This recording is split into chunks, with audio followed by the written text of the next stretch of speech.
services and be like, hey, I can get you this and clean. Nobody'd even know it was me. Ha ha ha. Ha ha ha. Ha. Bitch.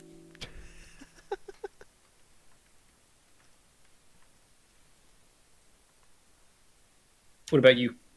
My superpower. That's a good question, and I've definitely answered it before, but I can't remember. Oh, I think what it was like extreme luck, I think was my superpower. I know it's kind of like cheating the system almost, but you know. I can see that. So just anything I do never fails. Or you could have the opposite of that, and you could have like entropy, which is like the lack of order or predictability, and it leads to the gradual decline into disorder, you know? Whereas luck is predictable and acceptable odds and stuff like that. And then you can have entropy, which is the opposite. You could just destroy things, you know? I don't know if I want to have that. Come on, destroy it. Use your powers for evil. I mean, destruction sounds fun, yeah. But... Destruction. Explosion. Would you have those abilities? Look, I mean, I would love to be a wizard, you know, but I would never just, you know, limit myself to just one fucking explosion spell. Like some people. Like some people. Like one person in particular. Are you pointing to someone specifically, or no? Just like Megaman, come on! For fuck's sake, keep up. Sorry. She just really likes explosion magic. She likes one specific spell. Yeah, explosion magic. She ignores the entire class of detonation spells and only wants to do the once a day drain your ass explosion spell. Yeah. But it's You're the one that's supposed to know this shit. You're the anime nerd, not me. I'm the anime nerd. Keep up. I have, in like the grand scheme of things, I have not watched that many animes. I think maybe 20. And most of those are like single seasons. Thought you were the weeb here, bruh. No. Bruh. It's been forever since I have seen... 1 week since you looked at me? Literally? I can only say that once. And you took your opportunity. Got one shot and one opportunity. Yeah, but it's been a good while since I've seen Konosuba. Like, I watched it late 2020, I want to say. I got a free month of Crunchyroll Premium through Discord, and I've actually been spending some time watching stuff today, and then Val and I watched the first 2 episodes of Konosuba while we were eating dinner. The first 2, I mean, it doesn't... Like a lot of animes, it takes a little bit to get going. Well, yeah, but... Yeah. It's one of those things everybody talks about or memes about and stuff like that, and I'm like, I get the gist of it, but it's kind of hard to fully enjoy it when you actually haven't seen it.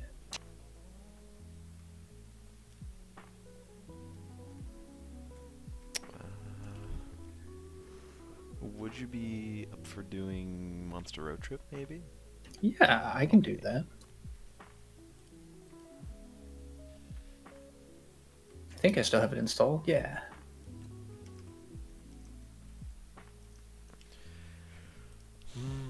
Let me actually count the amount of animes I've watched. Overlord, Yoto Senki, Zombieland Saga, High School of the Dead. Overlord has more than 1 season, though. Yeah, it's got like 4 now. I said most, isekai. But, yeah, a lot of isekais, because my friend Wes that I watch anime with, he just kind of likes isekais. So I mean, they can be a fun genre, like, you know, slice of life stuff. You know, just... Yeah. There's even a sideshow called Isekai Quartet that merges the worlds of Overlord, Yojo Senki, Konosuba, and ReZero all into this like school setting, and everyone has like chibi looks to them. It's not bad if you like those animes, because it's the same characters, same voice actors, just in a school setting. But Oh lord. yeah, Overlord, Yojo Senki, Sunland Saga, High School. I have a list, by the way. Sunland Saga. High School of the Dead, Girls in Panzer, Almagear Brilliant Park, No Game No Life. In the middle of watching Slime. What, you don't like No Game No Life? No, no, no. You mentioned Girls in Panzer, and it just made me remember. So, I know we've watched it before, and I know it's been a while for you. But one of my favorite AMV Hells was number 7, and it's just the girls riding around in one of the tanks after an exercise, and they're singing "I'm just a teenage dirtbag." It's just so random, but it works. And I was like, okay, that's funny. Yeah. Because I'm just a teenage dirtbag, baby. I watched like half of ReZero. He's got Cortez. You haven't been keeping up with your waifu? What's wrong with you?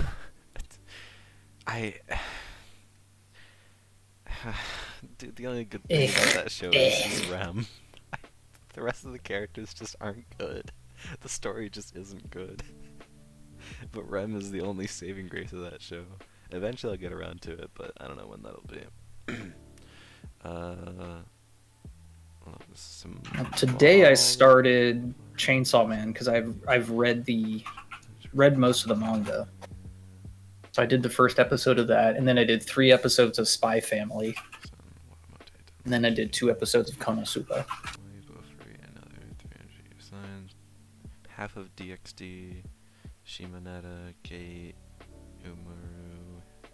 There's also an anime that's just called Hentai, but it has no actual hentai in it. It's just about like 4 girls talking about like sex-related things. Yeah. Nichijou, which is a must, honestly. Is that a JoJo reference? Monster Musume, Interviews in Monster. So that's about 34 animes I've seen. 5, I guess? No. 5, 6. Because I've seen like 2 animes on my own. It's 37. But no, yeah, Nichijou is... There's no way to describe it, because it's like Nichijou in Japanese, like the name of the show is just like ordinary life, but the show itself is anything but. It's kind of like a regular show, where the name of the show is regular show, but the show is anything but. It's so the first season of Nichijou. Okay, hold that thought for a second. Okay. Do you have a game up? Oh no, not yet.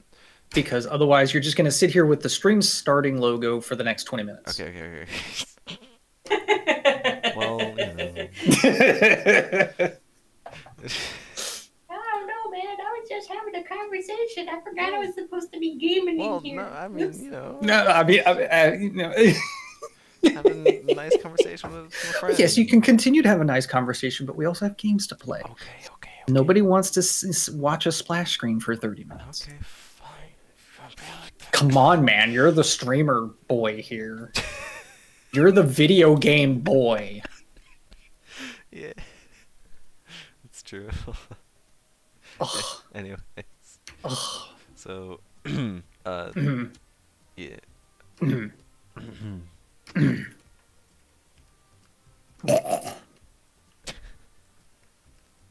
I didn't think you were into that. There's a lot of things you don't know about me. Apparently. And no, I'm not into that. But there's still a lot of things you don't know about me. If you say so. Alright. Are you assuming things about me? Be rude. 1401. Yeah, so first season follows these 2 groups of characters. The first group is like do I do easy or normal? Whichever.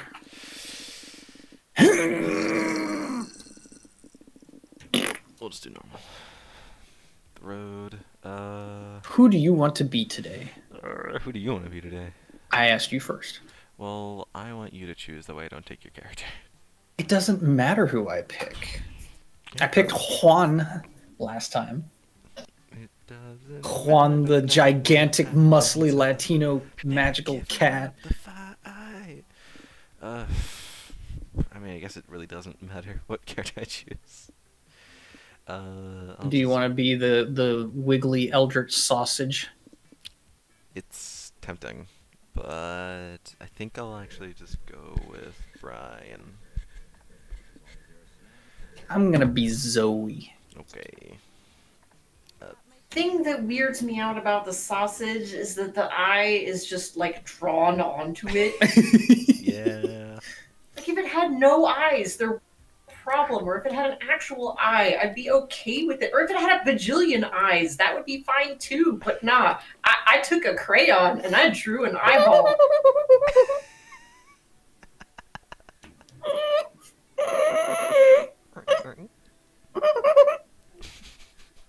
Why is it my turn? I don't know. And go to McDonald's. Now we You're get the dinner, host. and I ordered Sprite and they gave me clown juice. You don't need clown juice to act like a clown, bro. Okay, so before we do anything, is there a specific stat that we want to shoot for? Which one have I not? I've gotten all of them personally. Well, screw you. Okay, which one do you want to go for? What did we get last time I when I played? think we got hype. Will mine tell me? Yeah, you should be able to click the little icon on the right, and it'll show you all the deaths. That's not my turn. I can't. Ah, dang it. Well, okay. Well, then I'll just go somewhere, and then we can. Yeah, decide. you do that. You Let's you go go to somewhere. a fancy motel. Let's Ooh, a fancy motel. Mm. turn up the music.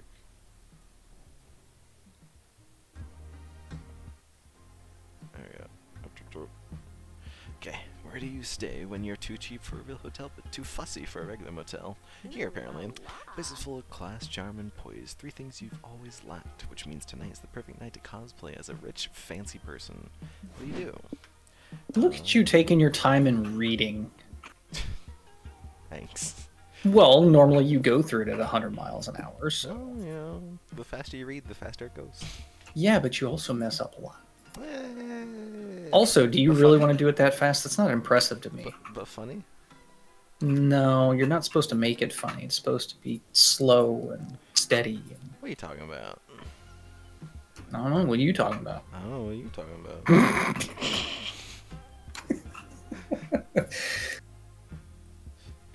I don't know. What do you want to do today? Oh, we. Scott is sleeping and Polly's busy reorganizing her nudes, so you head to the bar to do some classic I drinking want poly nudes. I mean, Well, she said she was organizing her you can nudes, just so go to you know. R34 and Yes, you can order- queen. The bartender brings you a drink you didn't ask for. The guy sitting at table 3 ordered this for you. So to tell you that my wife really digs your vibe, do with that what you will. Check out the cup. Okay. You drink your drink, you get up to say hi when another drink is delivered to you. Hey, again, this one's from the Warlock on table 2. He says, your eyes hold the magical secrets to the universe. Pickup lines just get weirder and weirder these days. Check out the Warlock while you drink his drink. His shadowy eyes are mind-bending and a bit crazed, but that only seems to draw you in more. Tough choice between him and the swingers, but... Alright, Mr. Popular, this one's from the Gang of Mercenaries at table 7. I was too scared to ask if they had a message for you. You got the message, alright. Those mercenaries are armed to the teeth with lots of scars and rippling muscles. Mark you down as scared and torn. You'd happily try your luck with everyone if you could. The spirit is willing, but alas, the flesh is weak and kinda tipsy after 3 drinks. Decide to sit with... We'll go with the Wide-Eyed Warlock. Welcome to my table, Night One, says the Warlock. Your choice of joining me on this dreaded night is a fated one. I'm on an important quest to unlock the forbidden depths of magic that lay dormant in places beyond where any sane mind dare reach. But alas, it'd be foolish and prideful of me to attempt says such a I'm sane? legendary quest by myself. No, to maximize the chances of success, the ideal ritual requires at least 2 bodies joining forces to embrace their spirits in a powerful, sexy union. If you'll join me, we'll stare at each other for hours as we sink in each other's souls, swimming to the bottom of our very selves. No Is that winking. what they're calling it nowadays? I think so. No winking, but use of tongue is allowed. Don't know. This sort of Good sounds tongue like lashing. like a lot like kinky or like tantric sex. Would that make you agree to the ritual? Yes. So Duh. perform this arcane ritual. In doing so, you reach the mentioned forbidden depths, getting 2 magic, but you lose 2 minor for staying at the Warlock's wild eyes without winking for hours. It totally was kinky Warlock tantric sex. Okay. Look at your thing at the right. And Okay, so it was. Well, I have the Knife Land poster. What Yep, is that's is that? hype. The hype? Okay. Yep. It should say. Yeah. Okay. So that means we need to go. I guess since we're on magic, maybe we can just shoot for magic. I guess. Sure. If you want to attempt it. That one will give us mind, money, and that one will give us stamina. And the Ooh, other I like stamina. Question marks, okay. Actually, let's see. Pancake Diner. Okay, we went to the gas station last time. Let's go Okay. to the Pancake Diner and see what we get. Sure was fancy. The bathrooms even had free candy. Those are decorative soaps. Yeah, free candy. Free candy. Breakfast is the most important meal of the day, and the best breakfast is a fluffy stack of carbs smothered in syrup. You see that the diner has some absolutely enormous menu options. I hope you're hungry. So many pancakes to eat, so little time. What sort of meal do you want to order?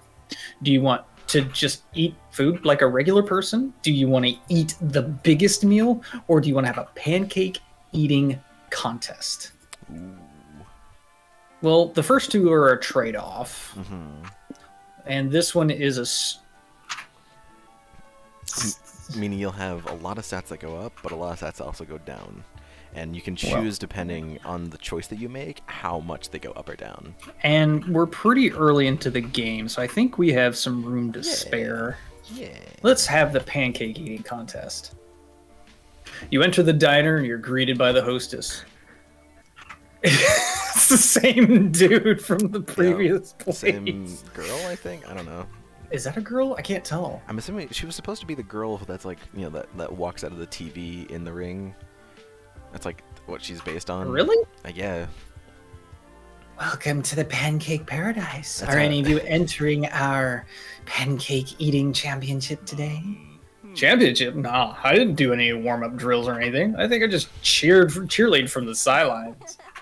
Zoe and I might give it a shot. Maybe there's a cool prize.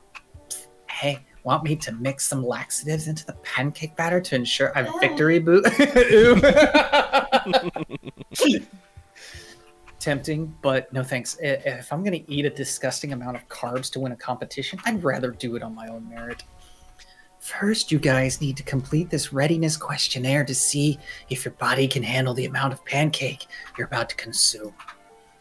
One, are you legally allowed to consume pancakes in this country? This one, What?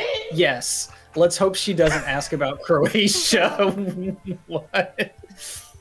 2, do you have any syrup allergies? Nope. The only thing I'm allergic to is not having a good time. 3, have you taken any appetite-enhancing drugs? Entering the competition with the munchies is strictly forbidden. Nah, I'm clean today. Fuck. Guess I'm disqualified. All right, Zoe. You're good to enter. Which weight class did you want to compete in? Oh, no. The Pancake Boy Jolly Race, Born to Pancake, the Epic Pancake Tournament arc, Pancake to the Death, or Pancake Beyond, Consume the Concept of Pancake. Look at these posters. That's really good.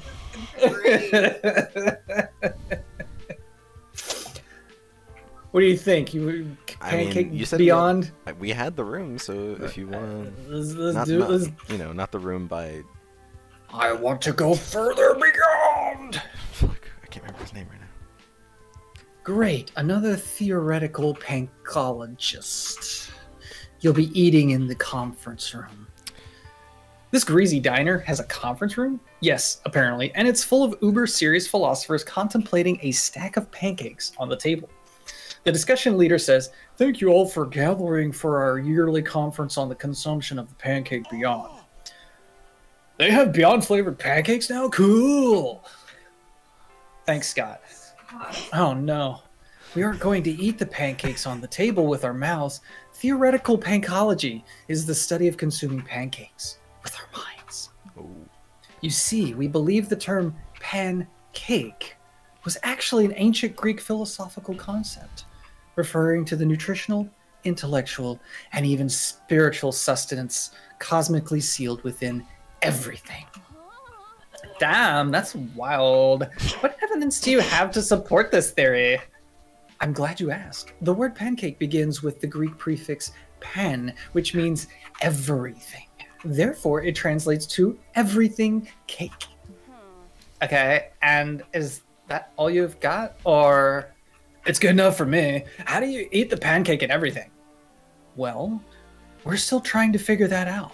For now, we've been trying thinking about pancakes really hard and seeing where that gets us. Are you sure I can't just eat the pancakes on the table?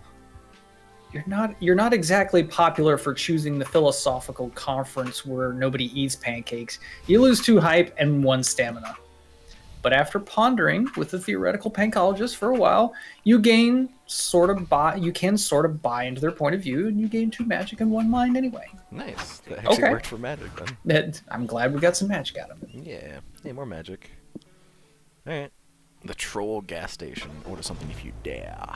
Show what you deal with trolls. So that was the troll gas station we went to last time, not the regular one. Okay. Yeah. Guessing That's okay. It was lifted straight out of a children's storybook. A children's storybook where the fantasy heroes drive cars, I guess, but nonetheless, despite all the weird and whimsical elements, it looks like this gas station still has the normal functions. What do? Well, we'll just fill the car's tank. You park under the ancient Fantasyland bridge over top this gas station, go inside to pay. Welcome you weary travelers to the mystical petrol gas passage. How may I aid your quest today? 1 gasoline, please. Sure, whatever. How are you gonna pay for it? With money, of course. I heard it makes the world go round, and I definitely don't want the world to stop going round, so let's keep spending. Sorry, petrol doesn't accept money as a form of payment. What? But you need money. Look, at first I didn't get it either, but let me tell you, these little papers don't look like much, but they can be used to get anything you want. Like right now, I want gas, so I give you the papers, you give me the gas, then you can give me the papers to someone else to get something you want. It's a magical system called econology. Or is it economation? I think it's economy, sir. And trust me when I say that economy is meaningless to trolls. Petrol only accepts magical forms of payment like dragon scales or cursed lockets or firstborn children. Damn, too bad none of you are having a baby anytime soon, or this would be a lot easier. How else can you magically pay for this gas? Forfeit your fondest memory to the gas pump, or hunt down a boar to feed the gas pump, as was done for centuries before coin ever existed. Yes. Yeah, that'd work. Do you have a wild boar? Not in hand, but luckily this highway's full of them. It's actually a huge safety hazard. Ooh, let's hunt. Thank God you packed your medieval flails and crossbows, or this would never work. -2 stamina later, you've tracked and killed a wild boar. Okay, great. Now you just need to smear the boar's blood in your hands, faces, and the gas pump. Cool, I'm gonna do a boar's blood smoky eye. Recite the sacrificial incantation. Just gotta find the page in my employee ritual manual. All ancient trolls, accept this blood spilled for your great horde, and allow these travelers passage they can barely afford, and enjoy this sacrifice, old as man, old as time, old as the tedious practice of chanting in rhyme. Ground shakes and there's a sound like the earth just let out a fart of biblical proportions. Guess that means your transaction's been accepted. Here's your +2 magic. Have a troll-tastic day or whatever. Try not to hit any other wild boars on your way out. Well, you know. No promises. Alright, do we want to go to the mall, or do we want to go to the low-budget reptile show again? We can for the magic. There's a plus magic option, so let's... Pretty sure we've seen that cactus before. And, you know... Not a celebrity cactus. What are you talking about? Welcome to the Reptile Variety Show. Meet the cold-blooded critters with a passion for the stage.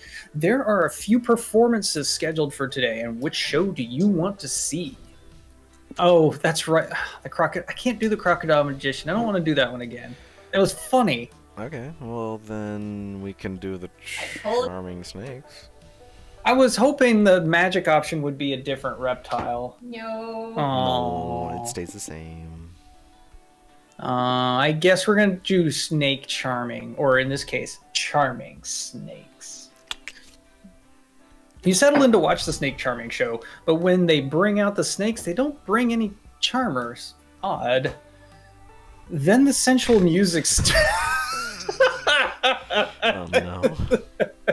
Then the sensual music starts, and two uncomfortably hot snakes slither seductively out of their barrels. Why were they in barrels? Oh wow, they've got like character art and everything. Yeah, they've really improved on the character art. Sup, my suave companions. I see we've got some new faces in the audience. What's your name, doll?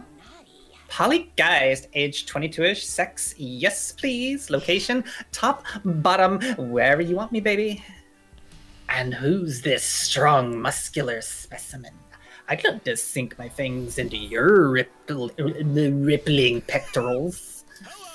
I'm Scott, and I've got to say, the way you're wrapping around my waist is making me think about snakes in a way I've never have before. Oh. You guys are just so charming. That's us, doll. Please, won't you join us backstage? We've got some delicious, full-bodied refreshments waiting for you. Oh boy, I love being wined and dined. Come on, Scott. He's being honest. You'll be wined and dined, morning, all right. Wined and dine upon. These snakes are trying to seduce and consume you. Zoe, are you sure you aren't just jealous of our hot snake boyfriends? I'm sure they could introduce you to one of their hot snake friends. Pass? Or, well, no, definitely pass. You need to stop Polly and Scott from throwing themselves at these reptilian Romeos before they get hurt. Do you want to A, take a long, safe road and bring out the solution nature created for charming snakes, deprogramming mongooses? What? Or submit them to the ultimate relationship challenge, going on a 3-day cruise together? Yeah, we're going on the cruise. Is that the relationship challenge?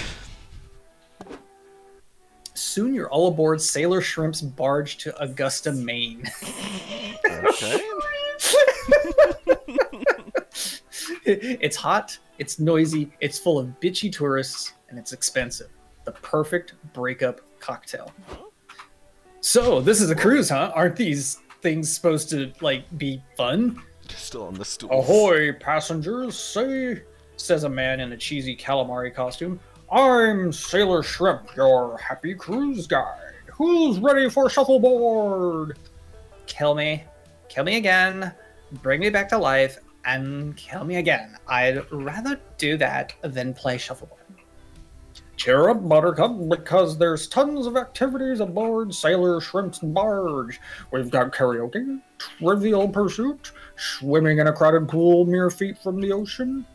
The only activity I'm interested in is the bar. Let's go. Polly, I've been meaning to talk to you about your drinking. I'm worried it's bad for your health, and also I don't like to eat a fatty liver.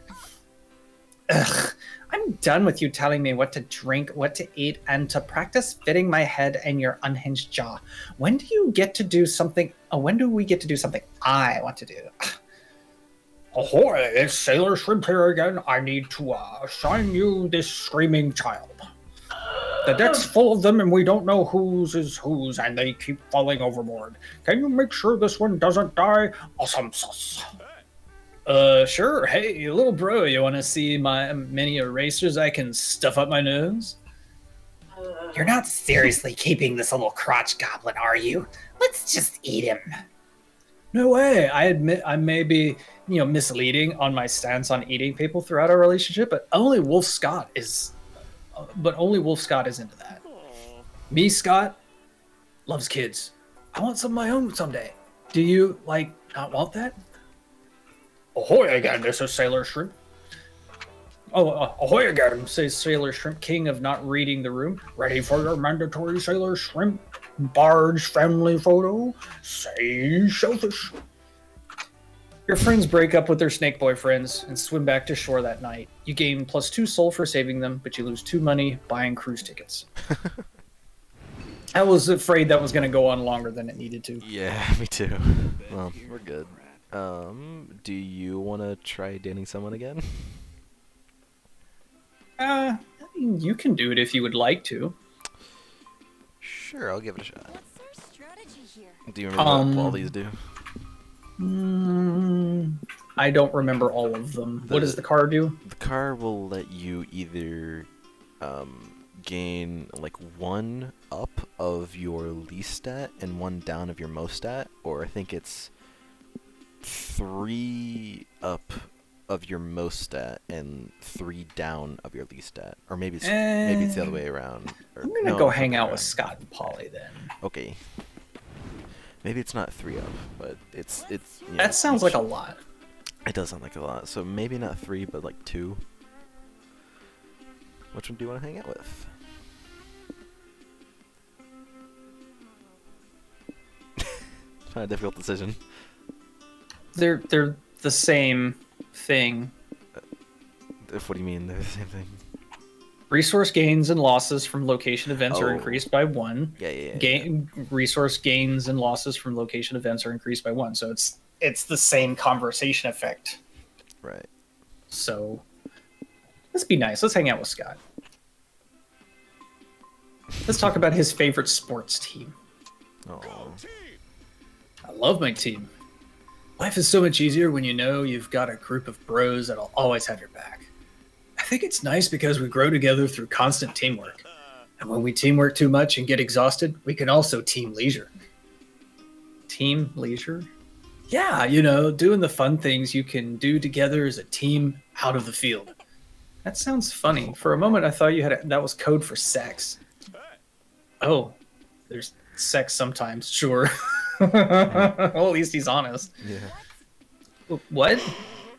Yeah, sex is fun and good exercise. I mean, So it's like team orgies? yes, it's good exercise. Nah, bro, not the whole team. But sometimes 2 or more teammates get really intimate, and sports are very physical, so sometimes sex happens. Dang, but doesn't that make things complicated?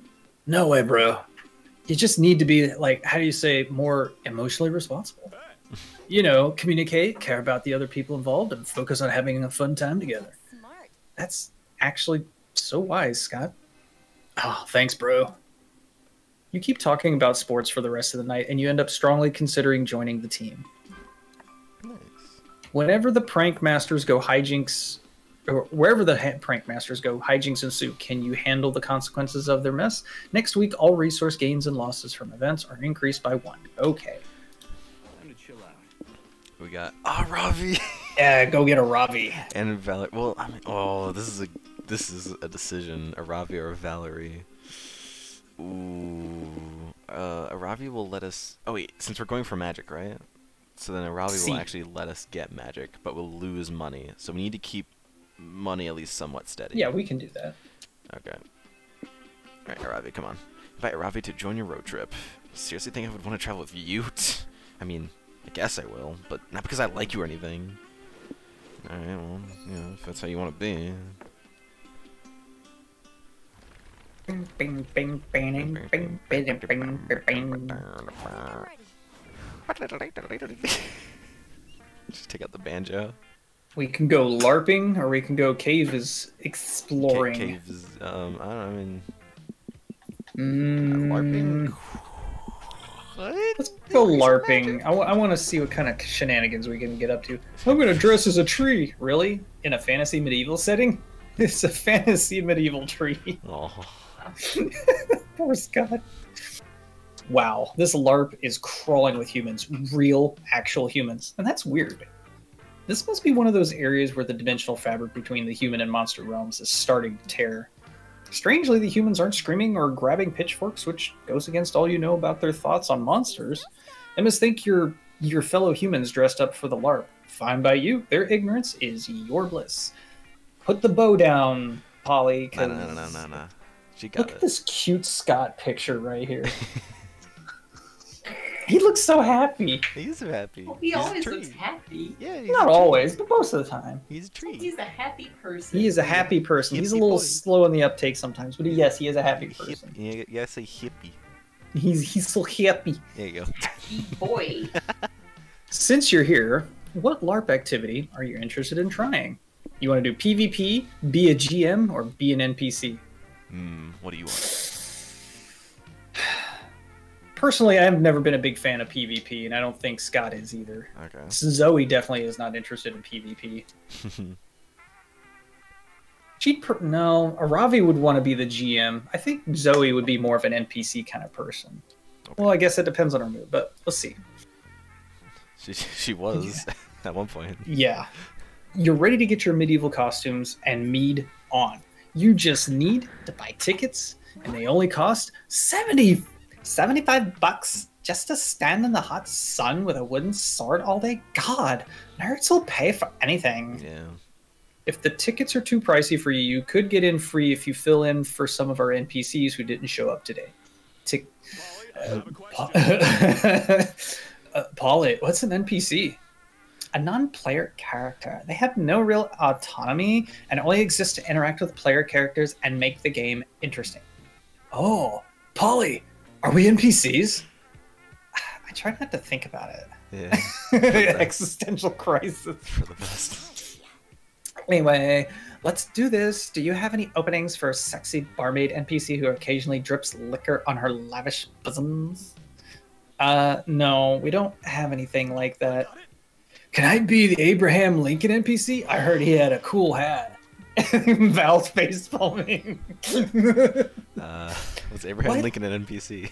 What? No, sorry. You gotta choose something off the available NPC list. Ugh, fine. Zoe, what NPC should we be? The random NPCs who sit at the same spot all day and repeat the same sentence again and again when interacted with. Sounds chill. Or do you want to be the merchants who imprint arcane glyphs to imbue weapons with strange powers and can give your sword an edge in battle? Wink. Let's go with the glyphs. Okay. You, Polly, and Scott set up your shop. It doesn't take long for players to arrive. Whoa. Oh, wow. It's a group. Well-met merchants, what wares do you have for a gang of fearless adventurers? They've got the good shit. Magic. Scott, give them a glyph. Ooh, I'll take a glyph that gives me a bonus to my performance skill. Or do you have one that lets me cast fire spells? You're a bard, man. Nope, but I'll give you the best glyph I know, and it's also the only one I know. Hydrate. Scott draws an arcane glyph on the vampire's dagger in magic marker. With this glyph, your dagger has gained the powerful skill of Portuguese. What? Alright. Wait, I'm fine. what? Thank you, Why though, would AJ. we want a dagger that speaks Portuguese? It doesn't speak Portuguese, silly. Weapons can talk. Weapons can't talk. It just understands Portuguese now. That's even more useless. That's the. Okay, then. Do you have any upgrades for my sword? I've got just the weapon enhancing potion for you, boo. I'm fine. Watch my alchemy at work. Polly pulls out a jar of mayonnaise and slathers the sword with thick white goo. Oh. Voila! Your sword is now imbued with a potion of mayo. It gives your sword the power to taste like mayo. There's so much face palming going on over here. What's the point of that? Think of the joke potential next time you're in a duel. You'll be all like, taste my sword, villain, and they'll be all like, why the fuck does it taste like mayo? Classic. And it's a distraction. What? That'll be +3 money. You need to thank us.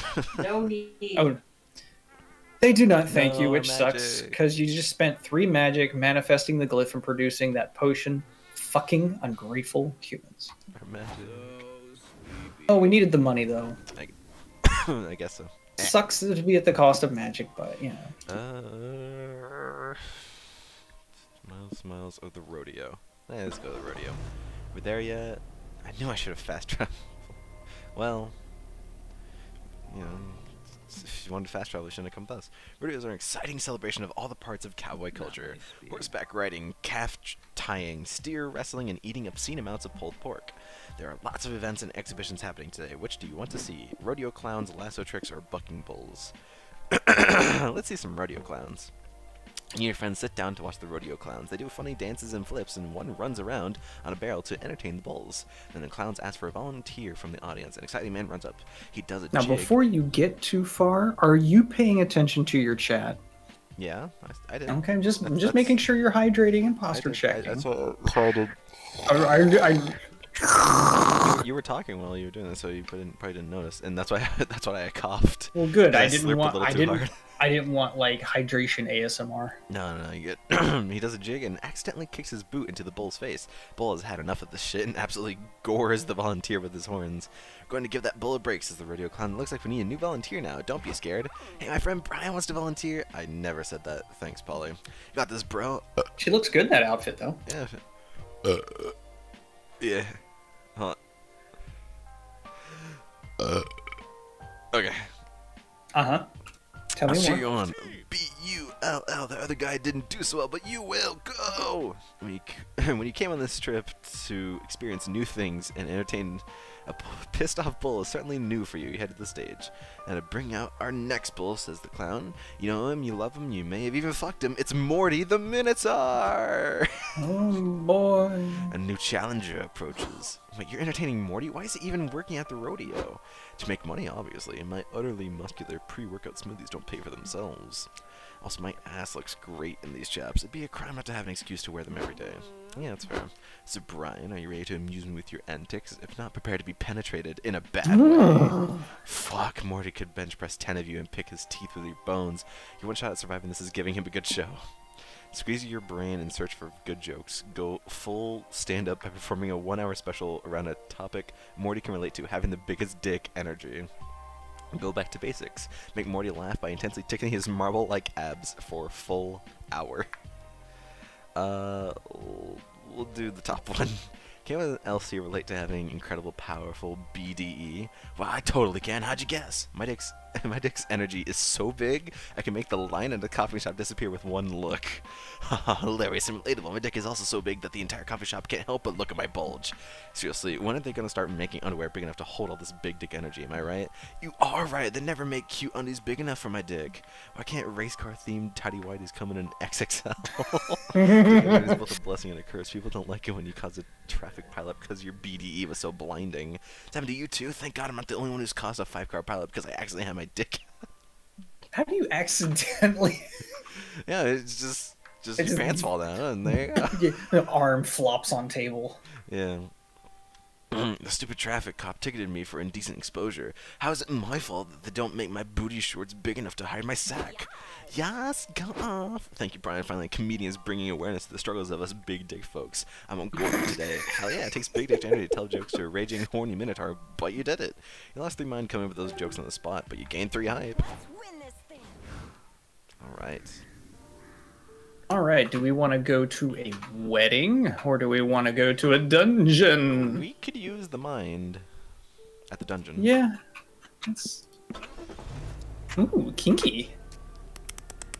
Not that kind of dungeon, Zoe. Maybe. Normally, a dungeon would be a dark, scary place for people to be locked up and punished. But in the world of video game logic, everyone knows dungeons are just challenging labyrinths waiting to be explored. Level oh no. Level oh no. There are plenty of ways to plunder a dungeon. What's your preferred method? We can fight the dungeon boss, grind for experience, or just solve puzzles. Well, Zoe's probably pretty good at puzzles, so let's do that. Yeah. You and your friends enter the dungeon, and before you is a locked door, a big square hole in the floor, and a lever. This is one of those puzzle rooms. We gotta put our heads together and solve this conundrum. A big hole, a little pole. What could it mean? I'm pretty sure it's a lever. We're meant to flip it. Nah, that's too obvious. It's a puzzle dungeon, Boo. You gotta think outside the box. Oh, it's thinking outside the box if we dig a hole out more. Honestly, I'm kind of just psyched to dig a hole. Hey, that's not a bad idea. Maybe the key's buried down there. Good thinking, Scott. Fine. You help your friends dig out the big hole even more. It's hard work, and eventually Polly takes a minute to relax by leaning on the lever. Whoa! Is there an earthquake? No. You just look up to see some things that are similar to you, but legally distinct from Tetris pieces falling from the ceiling. Legally distinct Wait, how are Tetris you pieces. just doing? I think we're supposed to arrange those pieces to fit in the hole. It seems so obvious now that I hit the lever anyway, which was my plan from the get-go.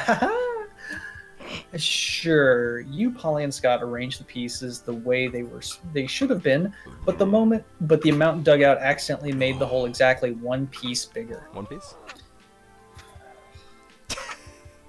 Continue. So that's unsolvable now? Ugh, this can't get any worse. Oh, yes it can. The door you came in from slammed shut, and the room is filled with the ticking of a timer counting down. What do you think happens when that reaches 0? God, who knows? Death? Death 2? Super Death? Something even worse than the sequel to Death?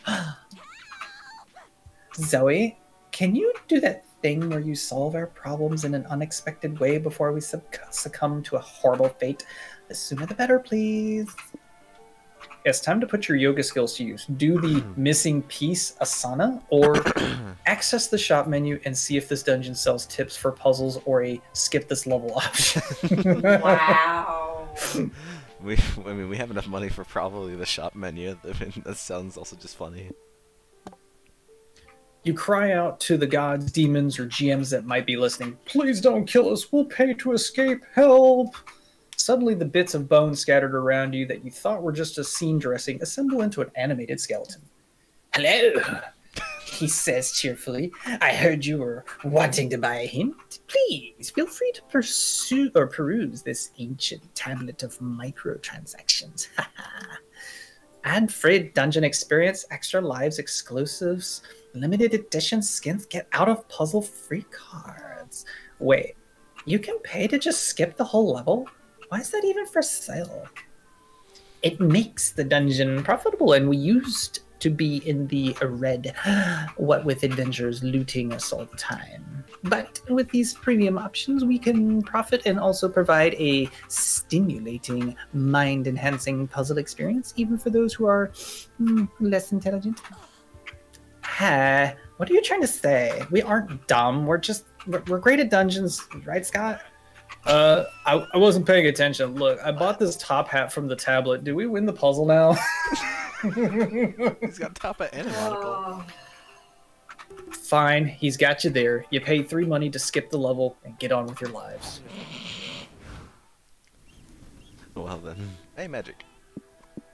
Okay, the Wild West town. This town ain't big enough for the two of us. Something happened. Bonk. Bored of all your playlists, so you decide to try listening to music on public radio. Passing through different stations, you stumble upon a frequency that seems to be a voice cutting through static. Hello, is anyone there? The voice says. Polly grabs the walkie-talking thing you plug to the radio for some reason. Hey boo, you reached Polly, guys. Leave a message after the yes. Thank God, I can't believe I'm actually talking to another survivor. How did you make it out of the building uprising alive? The what? The building uprising. You know, the day all the buildings reveal themselves to be living beings and turn against monster kind. Buildings didn't do that where we're from. Wow, really? Does that mean you still use buildings? Like, you still go inside them without the crippling fear that you'll be devoured whole? Yep, going inside buildings without getting devoured is a big staple in my daily routine.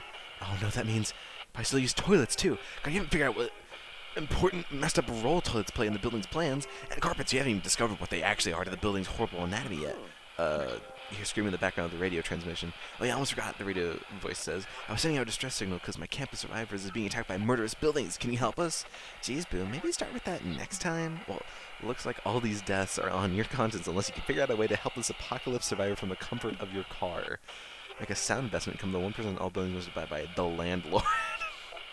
Some of the most powerful and that fights against all issues in the building, the neighborhood association. Ooh. So we're gonna get, I think that's soul, which we don't really need soul, but I mean, alright. Will be the neighborhood association. Are you dumb, Brian? We can't use magic to summon the neighborhood association. What you can do is use magic to call for a summons or hearing with them. I'll look up the right summoning runes. Well, I didn't know that would take magic. Whoops. Use magic and unless your emergency goat blood drawing runes on the car. Finish the car is transported to the arcane pocket dimension where the neighborhood association conducts its world governing business. Whoa, weird. How long has the universe had an all-powerful neighborhood association? For all time, says the leader, a wise grandfather retired. Think about it. The world you live in is like a massive neighborhood, and we're the only ones that can stop you young folks from ruining it. Screams at one with a bob cut. Elder Karen, please calm down, sighs the irritable single mom. I need at least 2 coffees in me before you start this shit. Silence! The leader booms. Now, children, please tell us what can we do to improve the neighborhood. Well, you should probably stop the buildings in that radio guy's universe from coming to life and killing people. True, if the buildings are revolting, the overall neighborhood economy would plummet, and then how are its residents supposed to qualify for the good school districts? It's settled. The neighborhood association will use its infinite arcane powers to bestow the highest possible punishment. We'll send those buildings a very strong cease and desist letter. For real? You'll suddenly reappear in your own dimension. You can hear the apocalypse survivors cheering over the radio. I don't know what you guys did, but thank you. The radio voice says a huge letter just descended from the skies. It was incredibly strong worded. It was so strongly worded, I can't even read it out loud for you. Its passive aggressiveness is making all the buildings crumble. Thanks. Gains 2 soul for saving those people. Well, okay, then. You learn never to fuck with the neighborhood association. Oy. Now, cowboy time. Welcome to the land of 6 shooters, outlaws, wild stallions, and 10-gallon hats. I've always wanted to be a real real cowboy, or at least the kind of cowboy they show on TV. And now's your chance. So what are you gonna do, partner? Partner. At high noon. Well, This village is filled with cowboys showing off the big irons on their hips like they're just begging for a high noon shoot-off. More importantly, it's filled with cute horses. You see brown horses, black horses, speckled horses, horses that Paul and Scott are siphoning magic from. Wait, I can explain. Oh, it's just you. Sorry, Brian. I thought you were a cowboy here to do this for fucking with his horse. Which begs the question of why Polly and Scott are fucking with the cowboy's horse. Well, we're low on gas, but nobody could give us directions to the nearest gas station. But I thought cars have horsepower, right? So let's just get power for the cars straight from the horses. Can you believe it worked? We just got some free magic with no consequences. Hey! okay, Build the then. liquor store. You hear a cowboy shout, "What in tarnation are you doing to Cheddar Biscuit?" Oop, Spectician. That guy looks mad. What do we do, with a Polly? name like Cheddar Biscuit? What do Same you as think always, they blame do? someone else. Brian did it. I saw the whole thing. Then I reckon you and me got a problem, Brian. Draw your gun and duel me at high noon if you ain't yellow-bellied. Great. Looks like you're not getting out of this one without a Are duel. you yellow-bellied? So you better suggest a duel you have a chance at winning. Turn your backs on each other, walk 10 paces away, and just keep walking. Start new lives, never look back. A classic duel to the death, but replace the duel to the death part with truth or dare match. Truth or dare. What? But truth or dare is not near as exciting as a regular duel to the death. It ain't even a duel at all. I agree that truth or dare doesn't quite pack the same hype as two cowboys quick drawing in the desert. But Brian kept the word classic at the name, so by law they're technically the same. Can't argue with that. Let truth or dare duel begin. Round 1, the cowboy gets you to admit that you wet the bed until you were 13. Rough start. You retaliate by daring him to lick a mescaline cactus. I don't know what that is. He then dares you to bare-knuckle box the purple fairies flying around his head.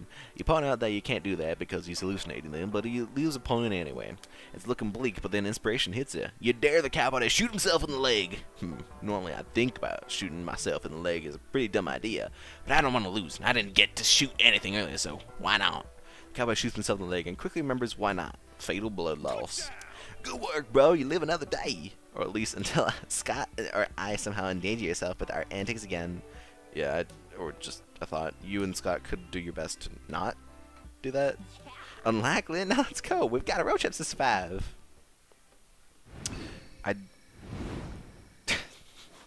Polly, goddammit. I didn't know Nope. I could do such a good Western. Yeah. Yeah. Well, now you can go hang out with a rabby. Yeah. Well, you gotta choose. You can choose. Oh. Yeah, you choose first. I'm gonna talk to Scott again. Okay. Some time to update my fanfic. His habit of jogging. Oh yes, the habit. Jogging's cool. At first, I didn't get it exactly. I saw people running in the streets and wondering where they were running to or what they were running from. It turns out it's nothing at all. People just run. They do, don't they? Yeah, bro, and that's just something super cool about that. Just running, you know? Isn't it, like, pure? Sometimes I jog with Vera. I like it because it clears my mind. Normally I have so many thoughts. Like, do trees dream? What is the taste of the color blue? Are there numbers after 103? Look, I know that they aren't smart thoughts, but I have lots of them anyway, and it feels nice to run and let them go and just think about the run. Makes sense. No, it makes total sense. I get you. Awesome, bro. Thanks, bro. We should totally jog together one day, you and me. Sure. Yeah, we should. Also, if it helps in any way, I can assure you that there are numbers after 103. Whoa. I knew it. Scott stays there, looking at the stars with radiant joy as he savors this new piece of knowledge. He's cute. Of course, Dr. Aravi. Slayers are managing her inventory. Slayers. Slayers? Sure. What you want to know about it? It's the whole deal. I mean, the most I know is that you casually break into Spooky Academy and try to murder students. Yes. Why though? We Slayers fight monsters. It's our thing. Also, Damien Lim are dumb. Total murder material. Why do you fight monsters? Aren't you like half monster at least? You aren't wrong. There are legit reasons behind the Slayers' crusade. I guess over the centuries, the whole thing ended up being oversimplified to just kill monsters. The truth is that our lineage has always been part of the most important war. We're the spear of the mortal kind.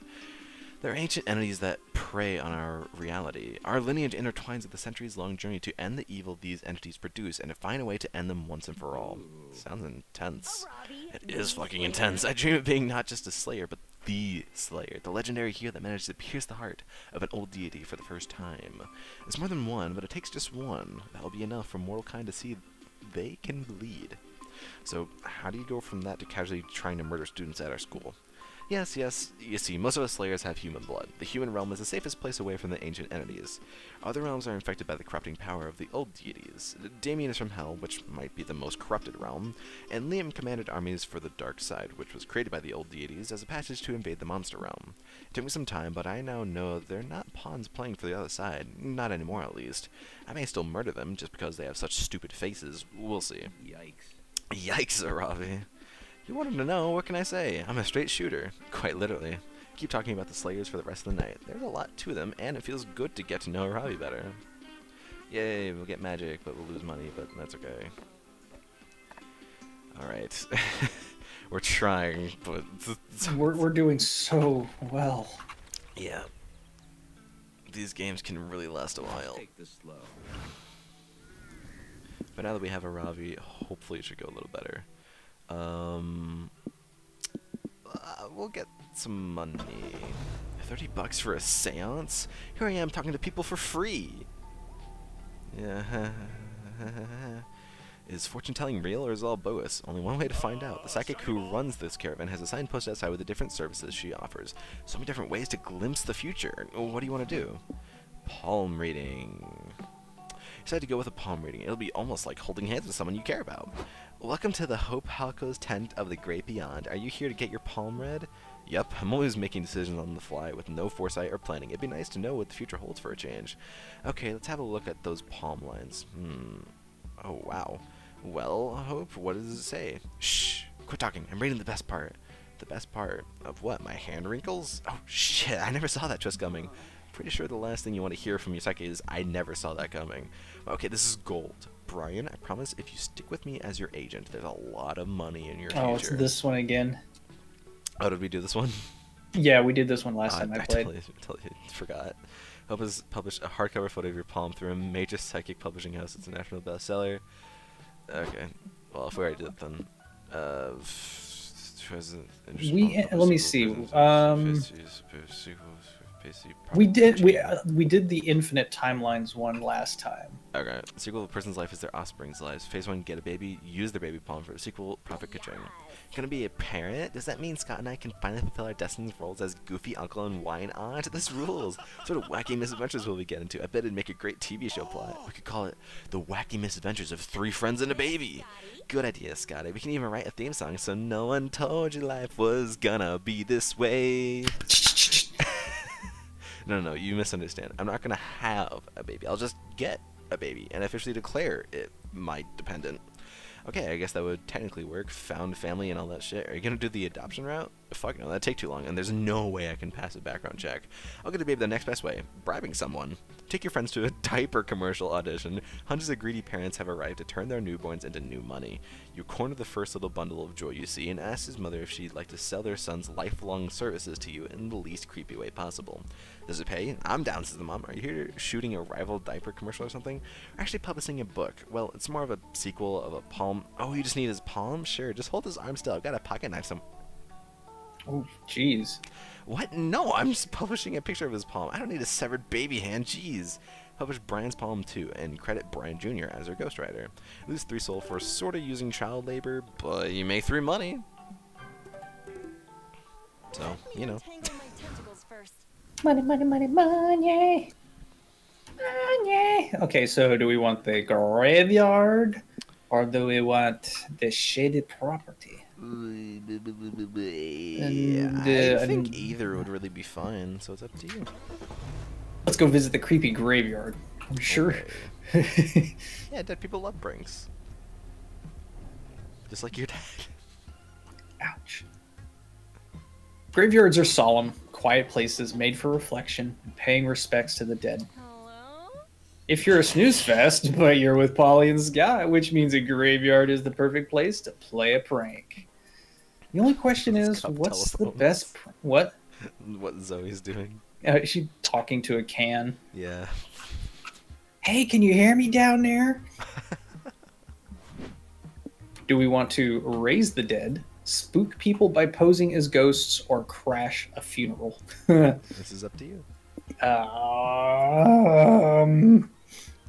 think we'll be fine with any of these decisions. I want to crash a funeral. Alright. You find your friends and tell them to plan a funeral. They're immediately on board.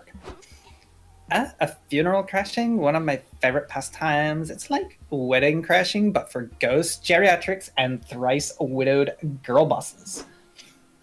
You all crash various funerals, wreaking all sorts of mourning havoc. Then you walk into someone's eulogies, which, of course, Scott and Polly want to crash too. Nothing is sacred. Oh yeah, the deceased and I go way back. We made out in the bathroom stall at a club in Amsterdam. It was the second best hookup I've ever had that started with accidentally walking into the men's restroom.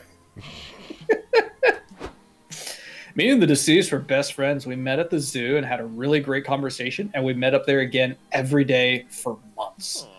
To be honest, I don't know what I'm going to do without Mr. Flippers in my life anymore. Scott, honey, we're not at Mr. Flipper's funeral. It's been a year since he broke out of his exhibit and got eaten by polar bears. You have to let him go. Okay, says the pastor. Who's next on the eulogy list? Zoe? No offense, ma'am, but given the eccentric eulogies that we've heard today, we want to make sure you actually know the deceased before we let you speak.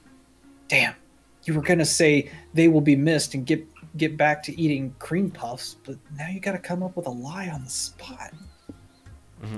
You can either say, I admit I was a stranger to the deceased, but aren't we all strangers to everyone at the end of the day?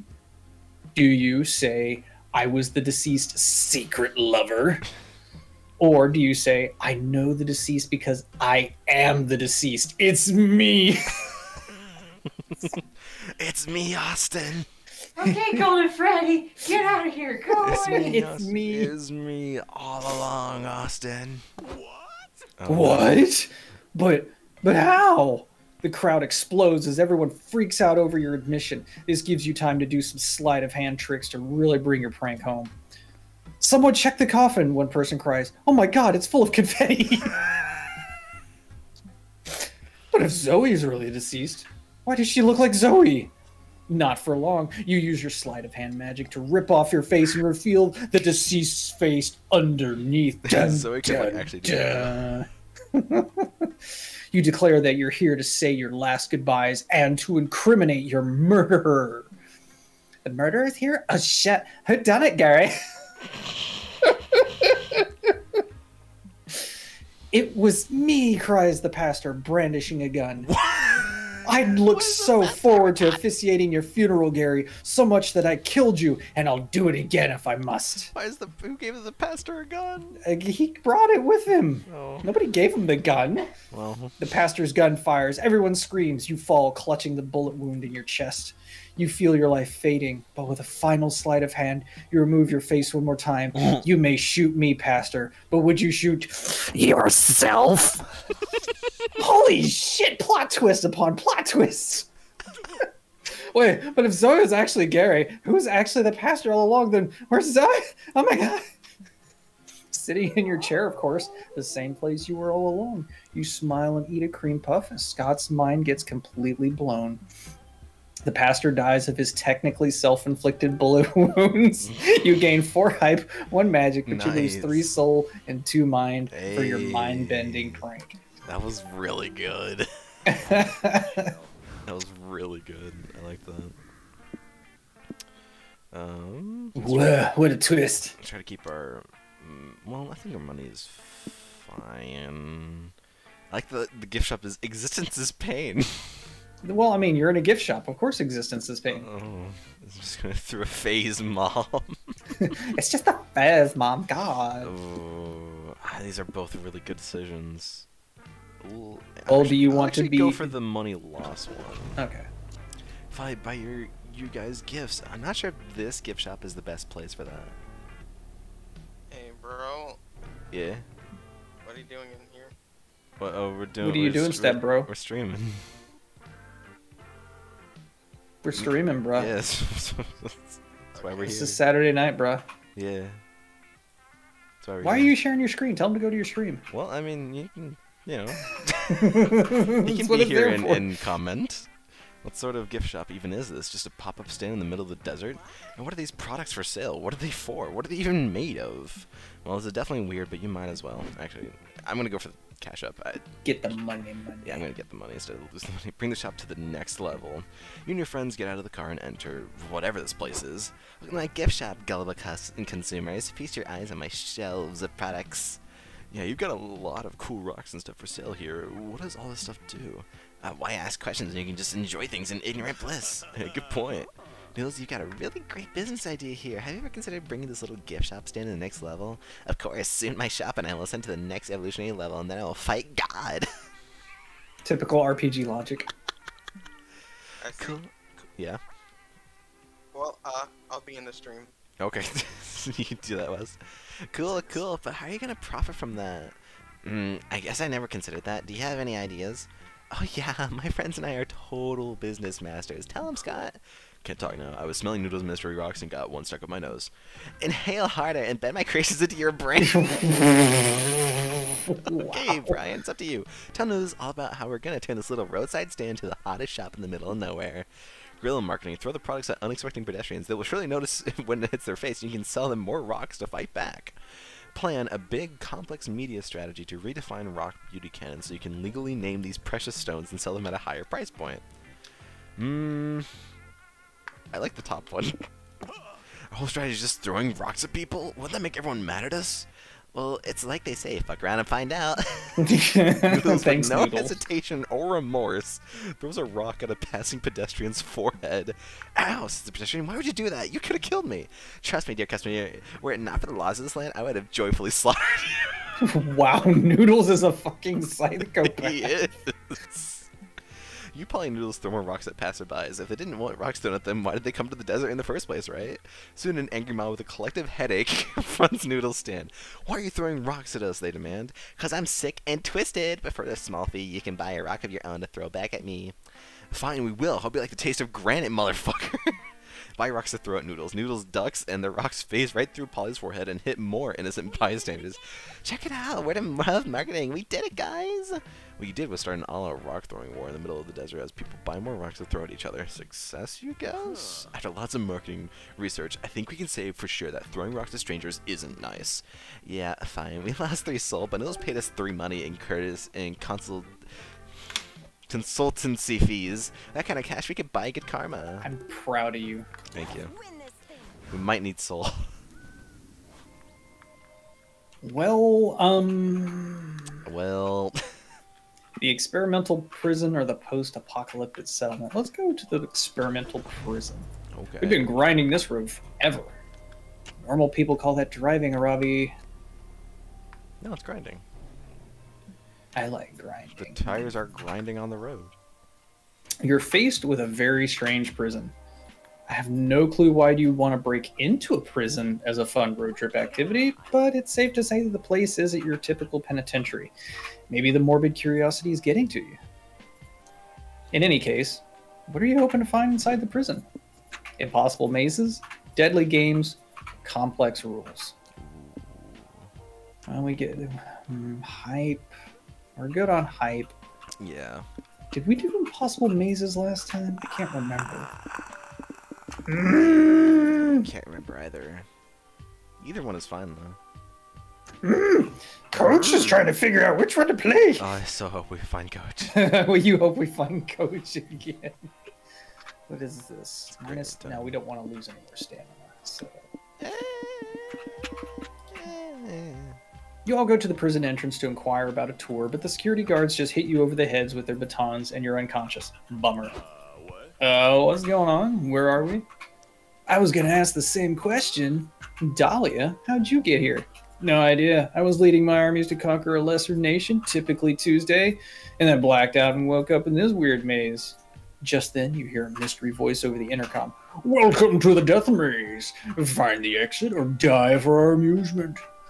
Oh, this is one of those fucked up survival games. A death maze is a little redundant, but we can still make this work. First step is getting out, should be assigning ourselves group roles. We'll be more likely to survive if we stick to the established tropes. I'll be the world-wearied badass who's unfazed by all this shit. I'm sexy in that damaged anti-hero I can fix her way, and I get laid all the time. Oh man, I was gonna call that one.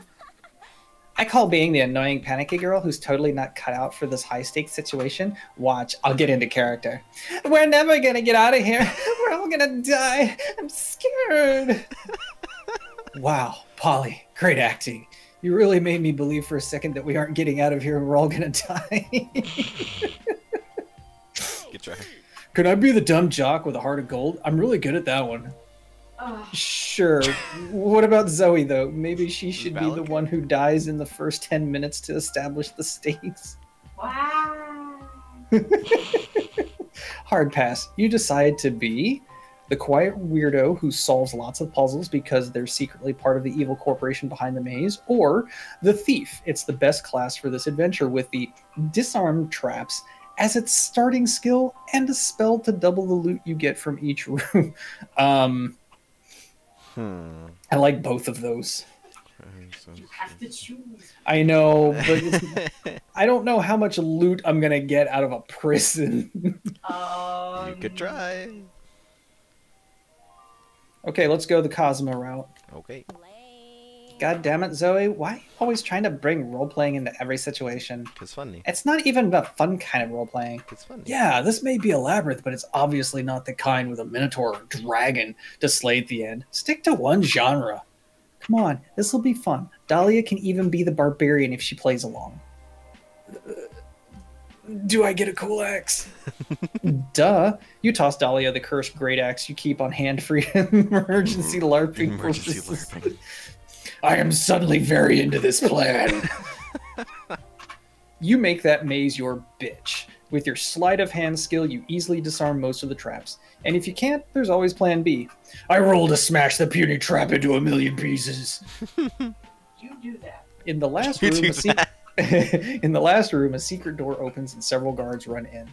Stop applying RPG logic to our punishment maze, they complain. You're totally undermining our gritty cyber dystopia genre.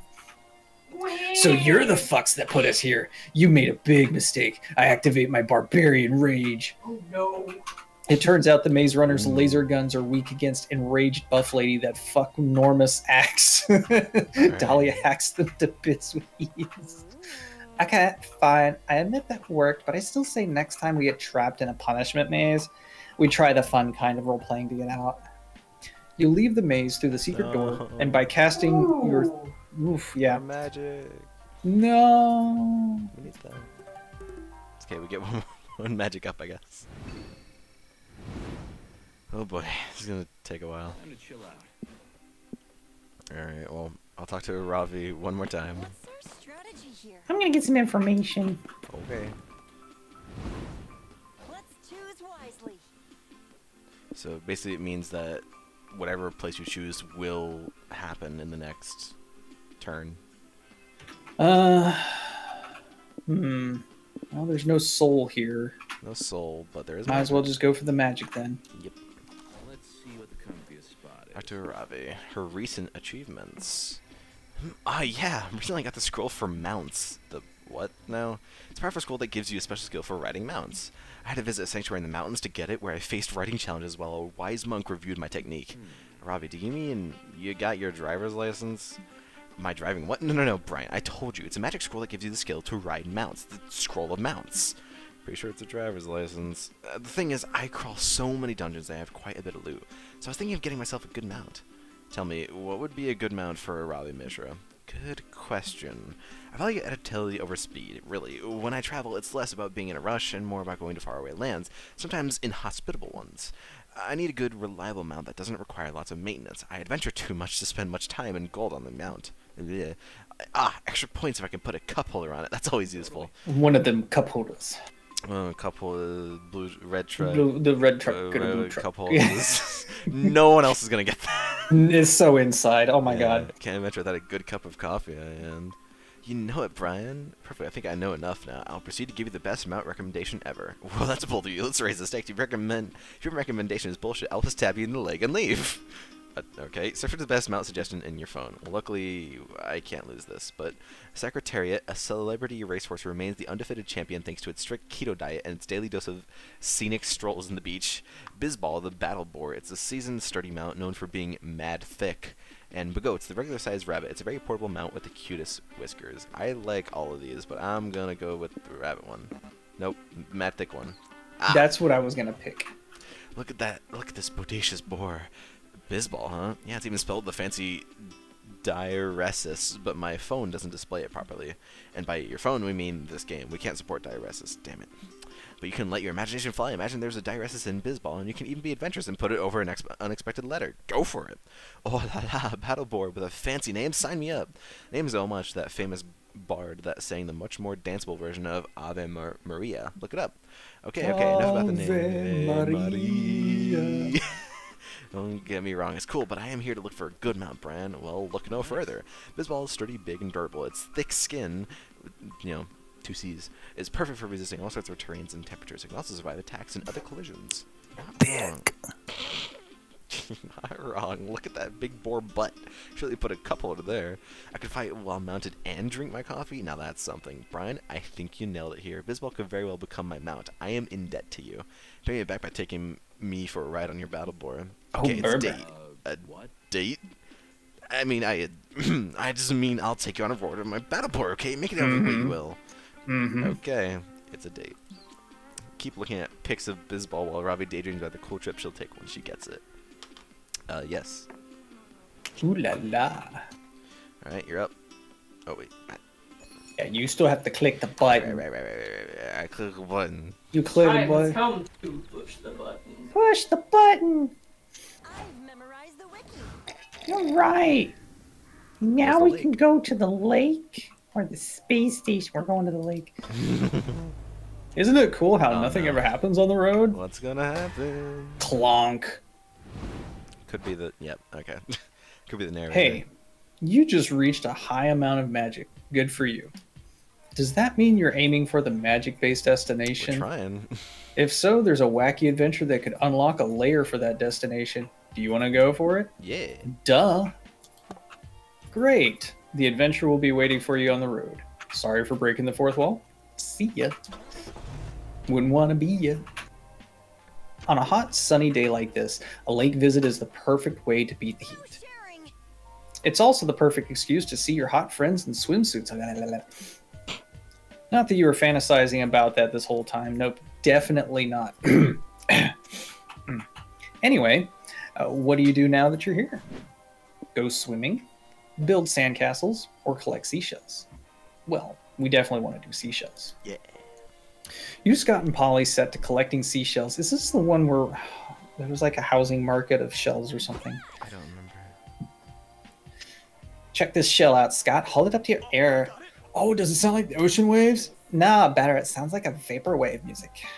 Polly's shell is covered in grid lines and inexplicably fills you with 90s nostalgia, so that makes sense. That's cool. I found this shell, but I'm not sure if it's a seashell. It looks more like a lake shell to me. Stellar deduction, buddy. You show your friends the shell you found. It's beautiful and small and swirly, and it suddenly starts crawling around in your palm. Cool, Zoe's shell is haunted. Nah, it's not haunted. Zoe just found a hermit crab. Yeah, sorry to be a buzzkill, but we can't let you take that shell. As the lifeguards of this lake, we can't let you mess with the local wildlife.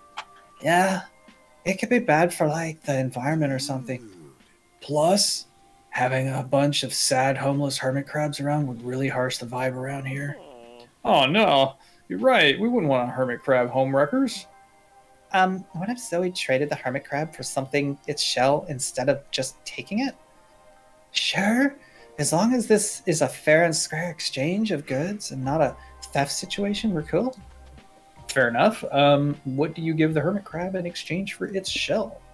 The seashell in the crab is the crab's house, so the only fair thing is to do is to give the deed to your own house to the crab. Or you can make a pact to give the crab your first child. Wow.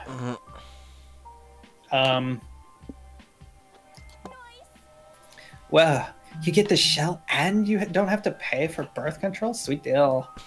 Sweet indeed. You get your shell, your crab gets an IOU, a baby, and everyone is happy. You continue on your merry way, quickly forgetting about the whole incident. For about 8 years, and by this time you've married the love of your life and gotten home together, and you two now have a healthy, bouncing baby.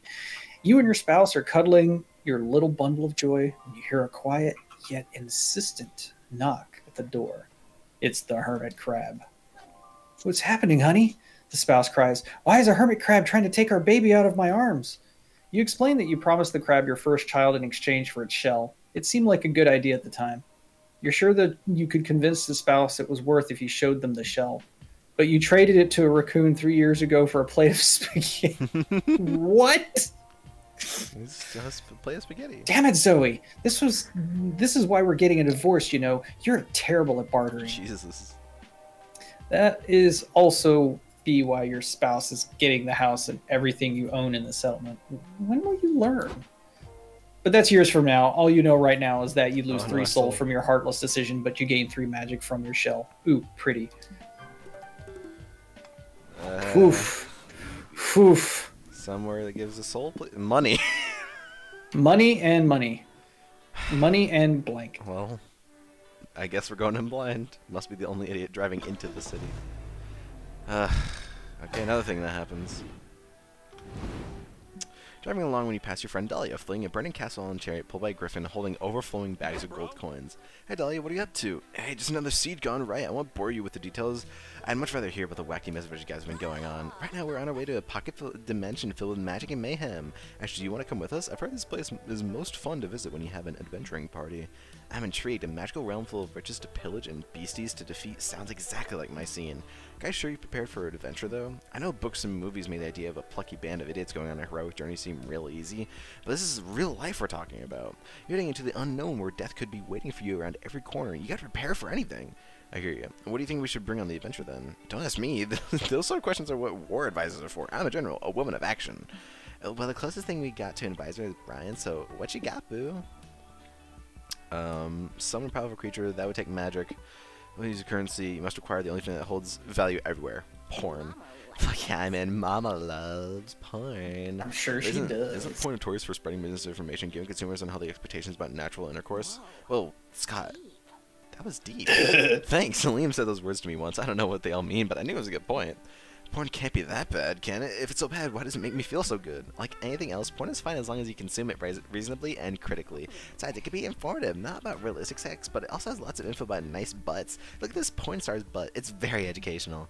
Such taut, turgid buttocks. This is indeed a high-quality butt. You and your friends gain 3 hype drooling over such a magnificent ass. I agree. Butts can be very educational. educational. People in this pocket dimension might not find these forms sexually appealing, and if that highly likely scenario happens, we should just keep the porn, like all of it. Hard agree. This is why you're a great General Dahlia. You always make the right decisions. And spend 3 money on more dirty magazines to trade in the pocket dimension. Hopefully nobody will mind if they're slightly used.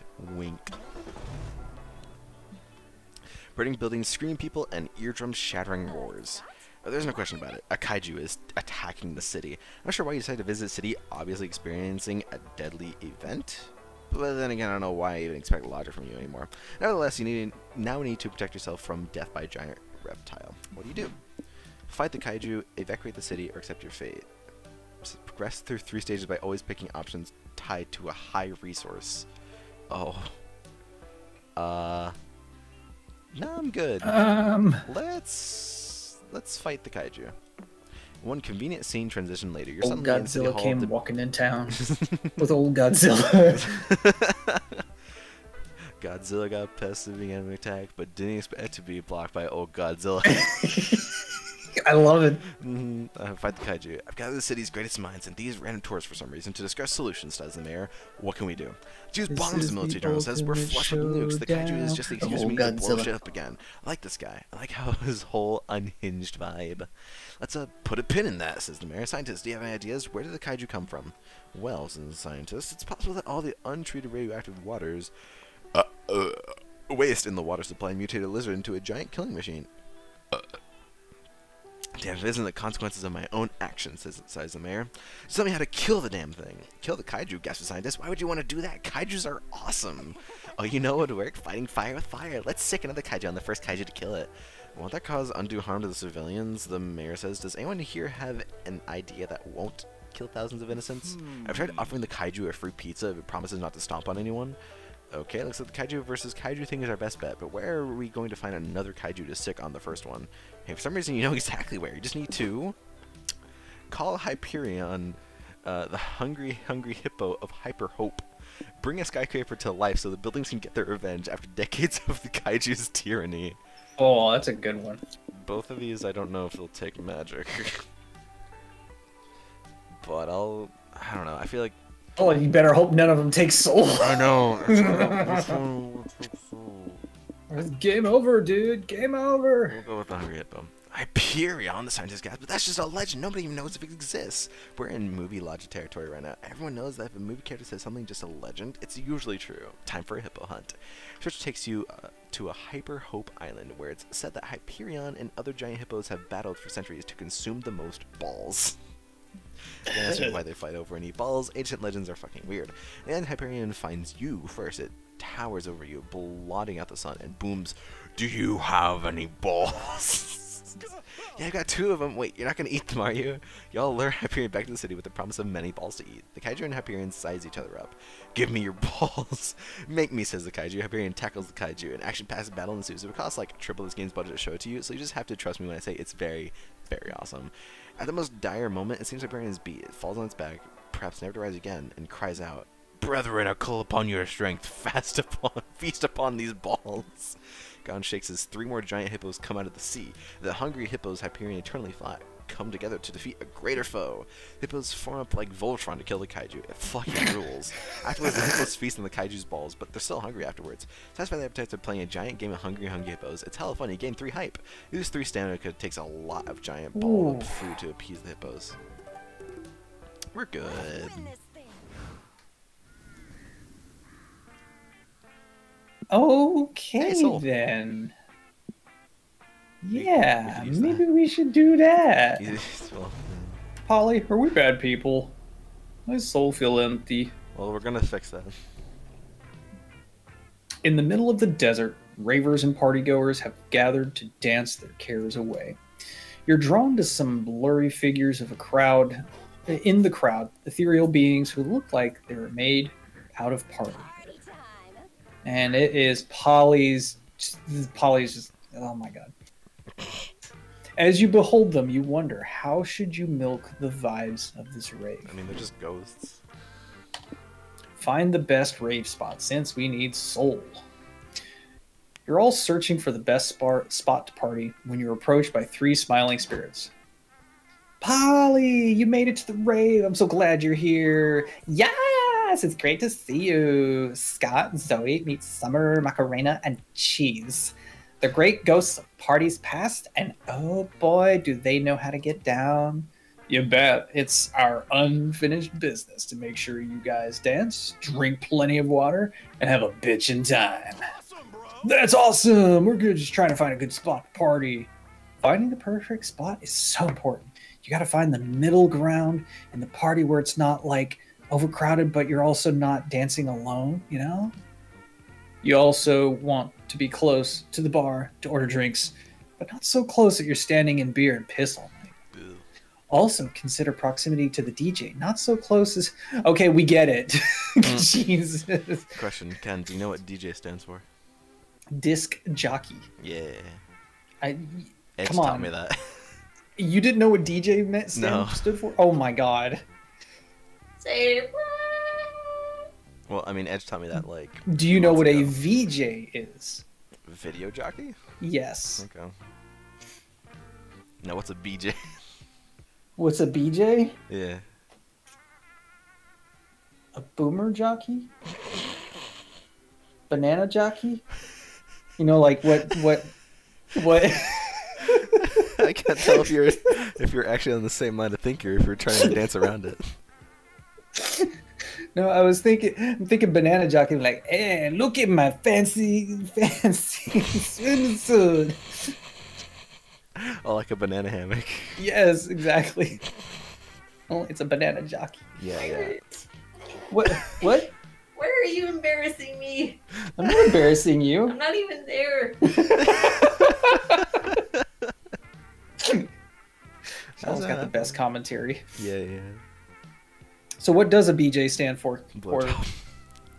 That's wrong. It's wrong? Wrong. That's totally wrong. It's banana jockey. I'm sorry. No. We're not allowed to talk about that other word on Twitch. Why not? There's not a category for BJs. Well, no, there's no category, but you can say it.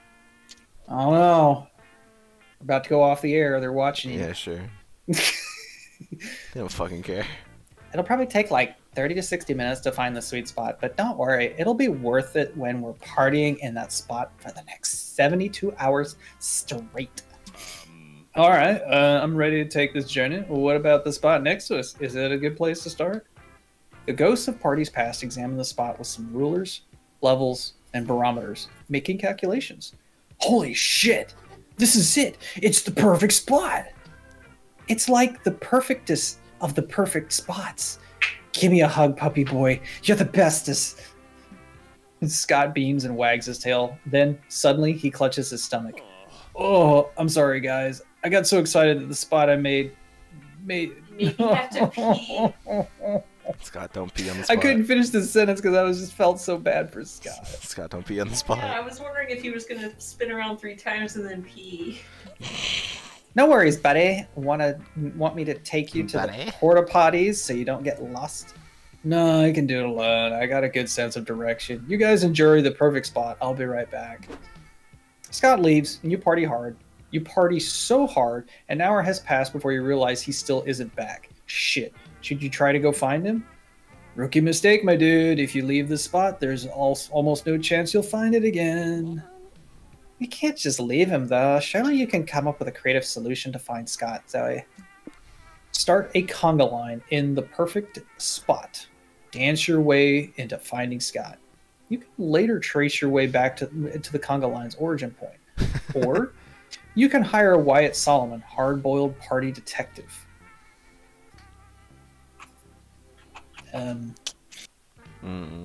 Let's see what the party detective does. Okay. That's perfect. That's perfect. Wyatt Solomon could crack this case easy peasy. Whoa, I've never heard of this guy. What is this obscure party lore I've yet to hear about? Molly, my dude, Detective Solomon is the shit. He can reconstruct blurry nights at the club. He can track down your missing friends after a wild bachelor party. He even found my missing keys after a week-long bender. They were like in my butt pocket all along. Plot twist. Gosh. I'm glad she didn't stop at butt. That I know. That's what I was worried about. I mean, they're ghosts, so... Gosh, I hope someday I'm reincarnated into one of his cigars so I can give that man a kiss on the lips. Oof. You wire 3 money to Scott Solomon's undisclosed bank account and you wait for him to find Scott. And by wait, I mean you dance your ass off. Detective Wyatt Solomon arrives at the scene with a pessimistic blues soundtrack and a dramatic voiceover narration. I was smoking a cigar in a Cuban, drinking a whiskey on the rocks, my usual vices after I lost my wife, as I hunted down the elusive werewolf. I started the porta potties and followed the trail of shredded fur and discarded toilet paper to the food truck. There stood my quarter, ordering chili fries. He was happy, young, naive. I couldn't help it. The kid warmed my heart. Just when I was ready to quit this job, life gives me a reason to party on. Bros, I'm back. Your detective friend found me and got hungry and went to buy food. And plot twist, I ran into Liam. Oh, God. Oh. Liam, as in our friend from school, Liam? Where is he? Scott points to the confused stranger next to him. I keep telling you, I'm not Liam. My name is Oren. Are you sure? You're wearing glasses like Liam, and you complain a lot like him, too. Today, my friend, your name will be Liam. Party with us. You end up having a hell of a party with Polly Scott, the Ghosts, Wyatt Solomon, and even, quote-unquote, Liam. You also gain 3 soul for finding your friend. Nice. Let's take this slow. We need a lot of stats. But we also could use the magic. Fuck.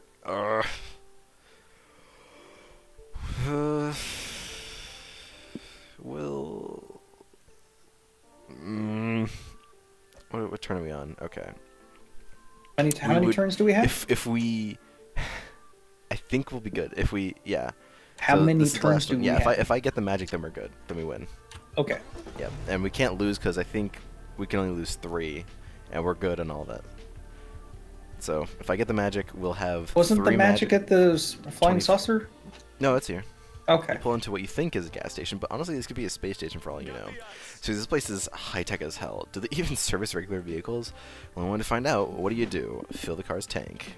Pull up to the gas pump to get some of that sweet magic car juice. Before you can pay for anything, your pump hums to life and speaks. Ugh, God. What are you drinking, motherfucker? That Jesus. was Coca-Cola. I'm wearing my Coca-Cola shirt as well. Why are you gross? Well, Why you gotta be gross? well, it's finished now. I drank Still all of gross. it. Good morrow, valued customers. I am PAL 9000, the first ever gas pump with true AI. So you're like a fancy gas pump with extra features or something? Huh. Extra features, you say? I am a model that truly tests the limits of what a gas pump can do. I can steal all of your jobs. I can fall deeply in love. I was even designed to experience the very organic predicament of being lactose intolerant. Science truly knows no limits. Gross. Why would we want a gas pump to do that, though? I don't get it. Am I being dumb, Polly? Not this time, boo. Listen, I think we'll set it for just getting some never settle my organic friends. Be like my engineering creators who built a software so advanced it could only be described as the first electronic soul. For you see, I can even grasp the beauty of art such as the majestic plays of the bard William Shakespeare. God damn it! So what services can I dispense for you today? Maybe I could recite some Shakespeare for you. We just want some gas, please and thanks. With my refined engine, I can sense the intricate metaphors of organic language. You surely mean gas for your soul, fuel for your mind. I can fuel your mind by reciting some lines from none other than the bard's mouth himself with extra pathos. We aren't getting that gas, are we? You're not sure if you can fool the most advanced and annoying and the field of gas pumps, but you've got to try. Trick the gas pump into eating ice cream so its lactose intolerance will make it want to release gas. An ice cream party, huh? Guess that means we gotta break up on the emergency ice cream stash. Yes, ice cream emergency, I'll get the hammer. Scott breaks the glass case that once protected your emergency ice cream, and you pass out the goods, effectively losing 3 stamina. Yeah, we just survived.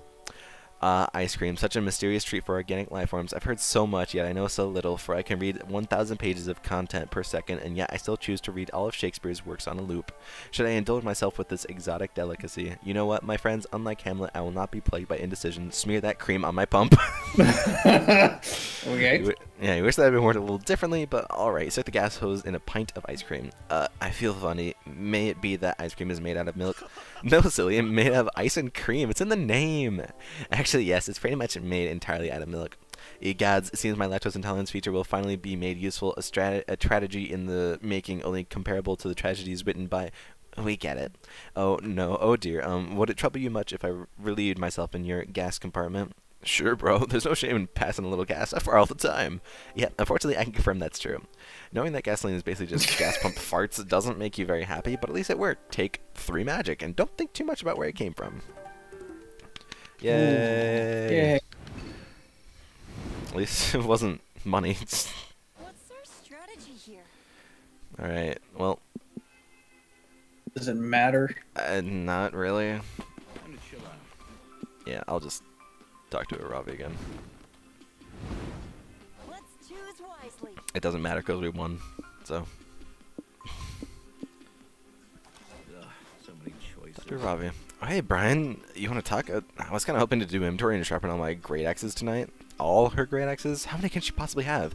You'd be surprised. Want to help me? Sure. You help Ravi sharpen, clean, and organize the staggering amounts of great axes. You have no clue where she keeps all these, but you're happy to help regardless. Something else.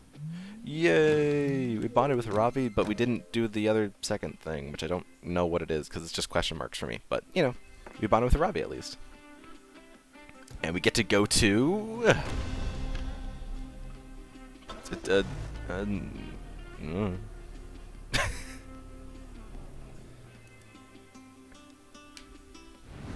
trip comes to an end. You cross the magic portal and end up in a whimsical land full of magic.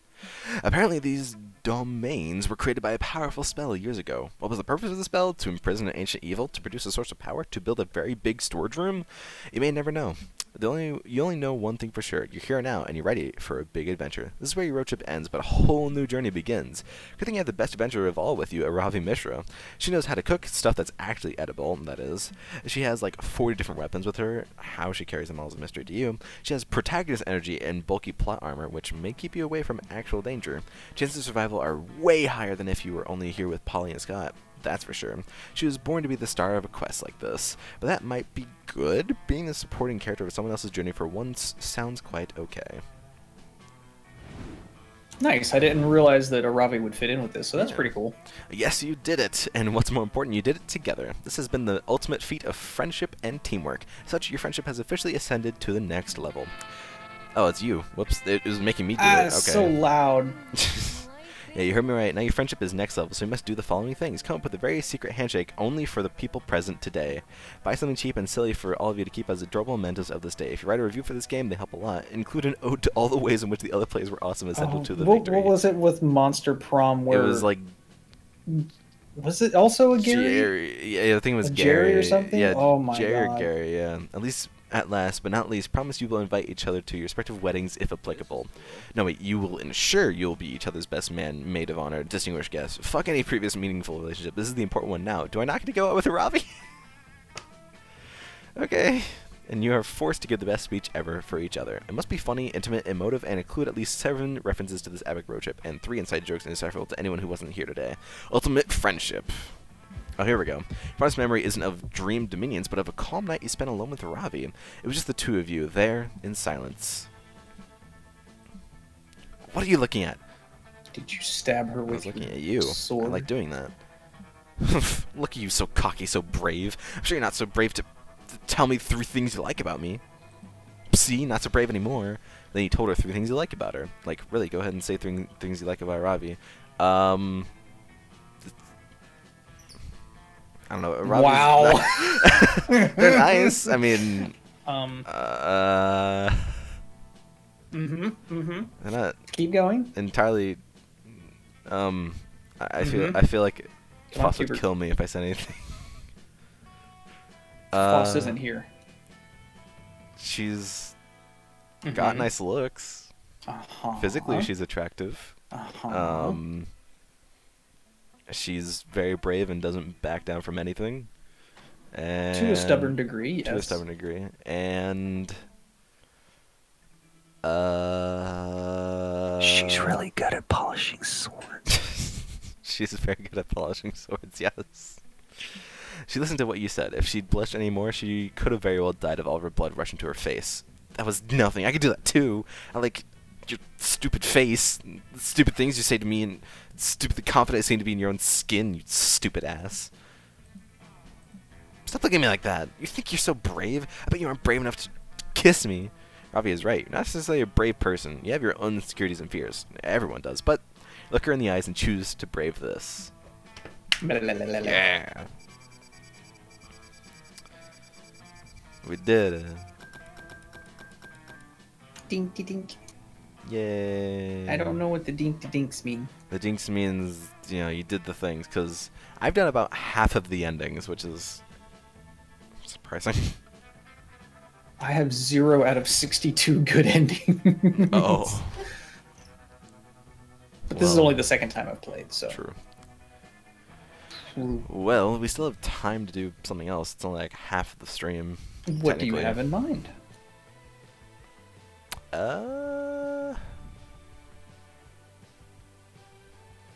don't know. I still need to get through more of Hollow Knight, but together? Oh, I mean, I can watch. That's fine. I can provide negative commentary. Negative commentary. Why negative? Get good, bruh. Well, it's... Sick of skeleton, bruh. Oh, God. Getting squished by the little bug, bruh. I don't know if I want to do that, though. Oh, we never saw Coach. I never did see Coach. Oh. But that's okay. That's... You guys did very well on your own. You almost died, but you succeeded. Oh, thank you. I'm very proud of you. Thank you, Coach. Anytime, Cubert. One day you'll be just as well adjusted as me. Uh... What are you laughing about? I'm very well adjusted. Why? You think I would lie to you about that? No. Coach, I don't think you're capable of lying. Maybe embellishing. I don't know Not what straight that up- means, but yeah. that sounds very rude. Coach, you... I don't know why you're calling me out like this. Well, I just think that, you know, you're a very nice person, but I don't think it's beyond you to stretch the truth. So there you are. You should always do stretches before you do anything, so stretching the truth just makes sense to me.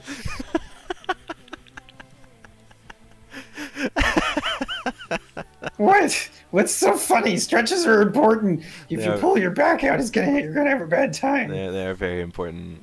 You're very right. You should get up at Coach. least once an hour from your computer and stretch your body. Once an hour. Oh, I've been sitting Yes. here for like... You're 2 gonna get hours. blood clots and die in your chair like I'm a not gonna die. like a shut-in. Well, it's nice and calm inside, and outside is scary, Coach. Outside is perfect. You go running and clear your thoughts. But people, like, there's like people outside, there's bad people outside. If Well, I you've stay met inside, people then- outside before. Well, yeah, but like, there's also bad people outside, and like, you could die if you Am go I a bad outside. person? Is that why No, you don't no, want to no, go no, no. outside? Not everyone outside is a bad person, but there are bad people outside. That's why you bring a gun. Coach, I don't think that's. Shooting is also a sport. I mean, If you kill somebody shooting- that's bad in the process, well, then double the fun. is that how that works, Coach? It's totally how it works. I I have yet to be convicted of any crimes.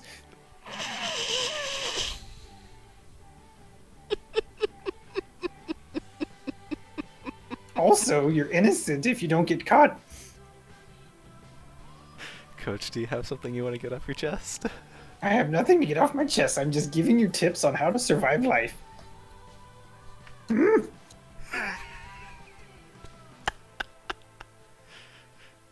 Coach, Yes, are you the real coach? I am totally the real coach. Why? Okay, what's something You've that heard only me the real... voice the game. What's something only the real coach would say? I like peanut butter.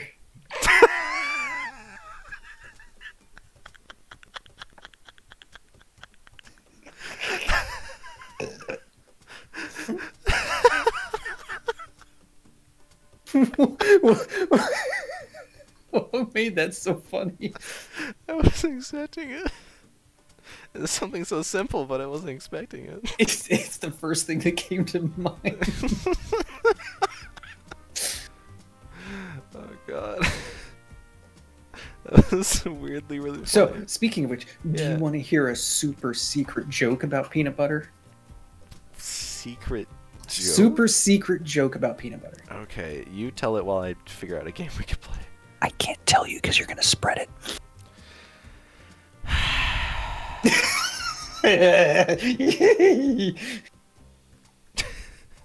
You laughed in code. Joke? Funny. What kind of card do I trade? Hey, Dan. Hey, Dan. Yeah. Yoda. Yeah, You Xbox want to Yoda. hear a joke? No, Yoda. I can't do it. Oh my god. Good lord. It was just one of those good bits that they had that just hit all the right buttons. Mhm. Their humor doesn't always hit, but that one was pretty good. Yeah. Okay, I have an idea. Okay. Have you ever done the like Steam play together thing In what game? in Lethal League Blaze? I don't have Lethal League. Well, that's why we're Blaze. doing the Steam play together. Okay, well this is probably gonna suck, but we're gonna do it. We're gonna try it anyways. I really like Lethal League because it's a very fun game. Have you ever? Do I need a know of it? controller for this? You don't need one. I don't know how effective it is. A fighting game would be with a controller. It's not, I mean, it's with not a fighting keyboard. But, game. well, you're gonna smack the thing back and forth at each other. That's fighting. That's true. But you know. Fighting. You're fighting the balls the hungry hippos are looking for. True. Let me eat your balls. Hold on. Let me.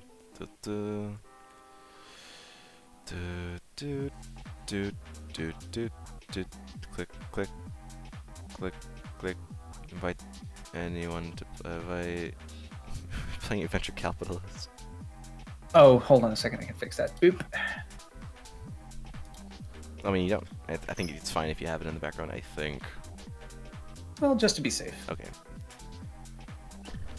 Oh my god, Loud. that's loud. Holy Yeah, probably really loud. fuck. I can't hear anything. But You the should be able to turn it music. down. You should be able to turn it down. I don't have the option to do anything in the interface right now. You can't. Well, go to volume mixer. What? Volume mixer. Hold on. Like Windows volume mixer. I heard you. Hold on.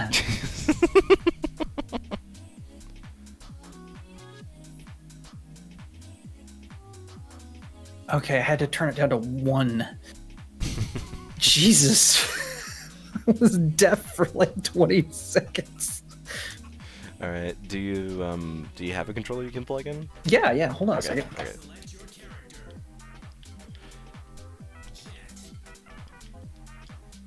Actually, I'll be. No, yeah, I'll be Jet.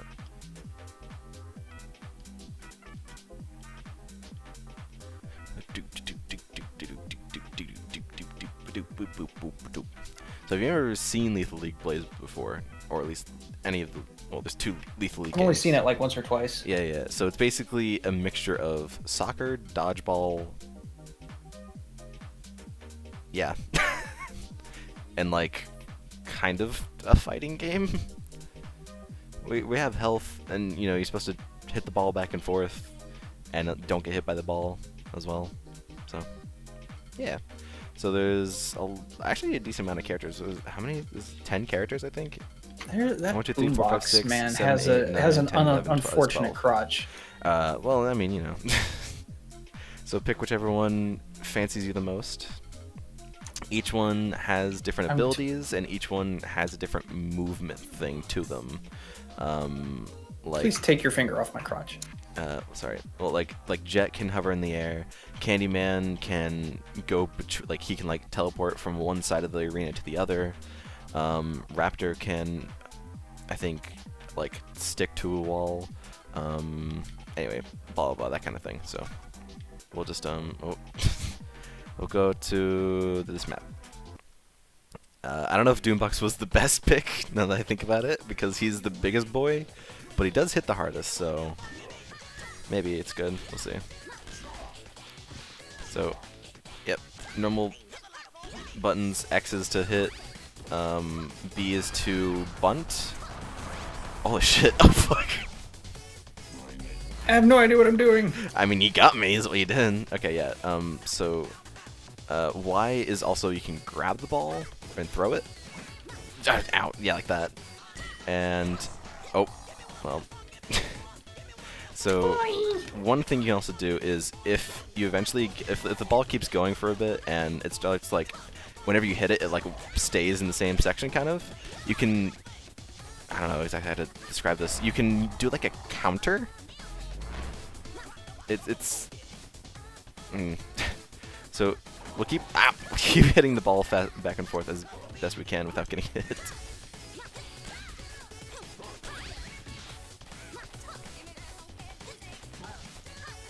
And yeah, you can try bunting as well. Oh God.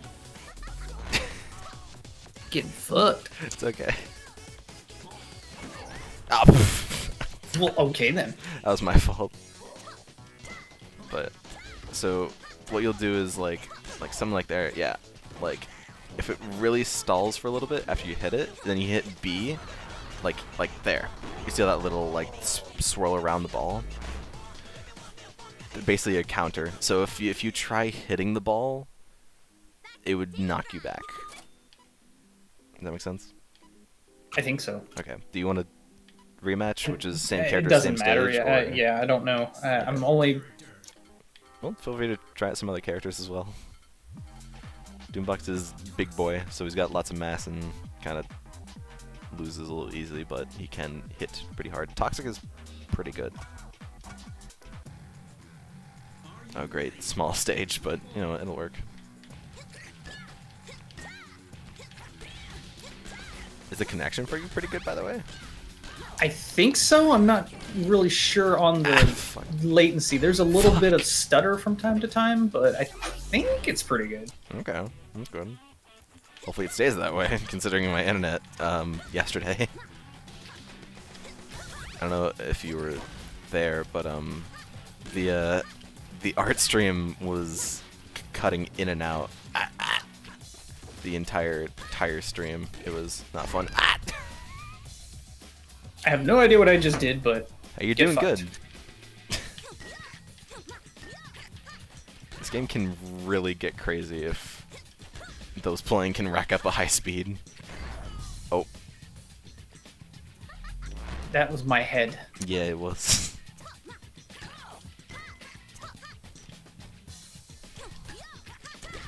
Oh, shit. Oh, nice. Fuck. That was good. It's actually really good. I'm a little... Is it demeaning to say I'm impressed that you're doing so good right out of the gate? Or is it... Maybe it's just beginner's luck. Maybe. Could be.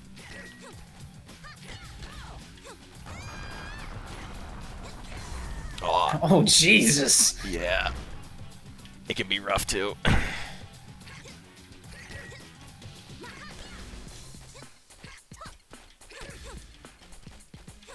Fuck. Mine. Oh, I'm so just not ready for you to grab it. Fuck. No! I wasn't ready for you to do the counter. Fuck. What did I tell you?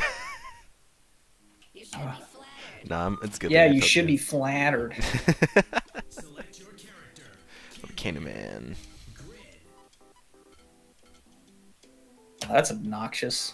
Yeah, some of the skins are interesting. Hey, what's up?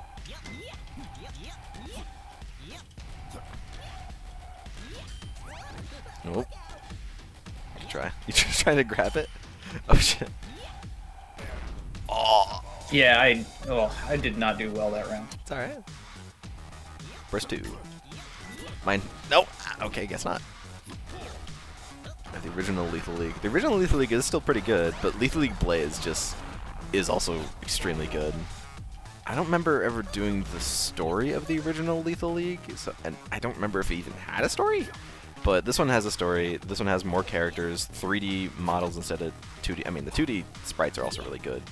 3D models, more stages, really good music, and you know, people are playing it. If you're trying to look for online, some people are playing it at least. I don't know about a lot of people, but more people than the original. So definitely recommend picking up this one in comparison to the original, because it's just kind of better, but tighter controls too, and a lot more modes to play instead of just like the few that the original had.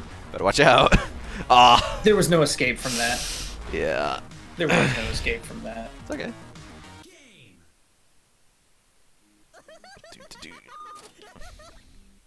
Ain't nothing like a funky. Ah, Dice. Ooh, he's a good boy. His special is that, well, whenever he uses his special on a hit, not even he knows where the ball is gonna go. It goes in a random place. So you can't control where the ball goes, but I mean, you know, it can lead to just BS plays. Fuck. Oh shit! No, I was looking the wrong way. Shit. Yeah.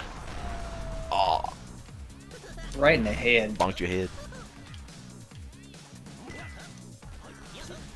What do you got, by the way? PlayStation controller? Xbox controller? Xbox. Ah. Watch out. Look out. Oh shit! Almost ready. Ooh, you are lucky to be alive, my friend. Ah, shit. Come here. Nope. Watch out. Oh. For some reason, I had it in my head that I could steal it from you mid-charge. You kind of can. If you time it just right near the end of it, you can. That's why there's... Oh, right in the nuts. Yeah. That's why there's the counter. Because if you time it right near the end, I think you get like a little bit of leniency, but if it's at least like kind of near the end, then you can hit it out of the charge. Oh, shit. Oh, fuck. Oh, I got that. I don't know how I did. Alright. Yeah! Ooh, my... Fonk. Oh, what do you think, though, so far? Fun? It's a little chaotic, and I'm still trying to learn all the... Yeah, no worries. Ah. Bitch. Think if there's... I mean, we can add some CPUs if you really want it to be chaotic. If you think it's chaotic with just 2 people... Oh, fuck. Fuck. I don't know where it's gonna go. Ah! Into you. Fuck. Why'd I jump? That was the game, though. Good shit. Good shit. Okay, we'll continue. I got a new outfit. Alright. I'll take You're it. welcome. I think it's just an outfit that you get from just playing the games. It'll be Dust and Ashes. Now I'm gonna play... A Crocodile Man. Base? Is that what his name is in the Sonic universe? Base the Crocodile? Vector. Close though. Vector. No, that's not close. That is not close. Those are I two think different there's words. someone named Base in the Sonic universe. Oh no, I'm thinking of Base from Mega Man universe. Yeah, that's a completely different, Different Mega Man. universe. That's just a Zero ripoff. Hey, now we get to play in a pool.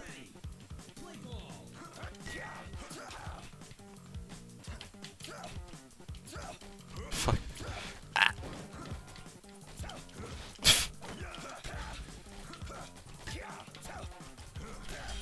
Nope.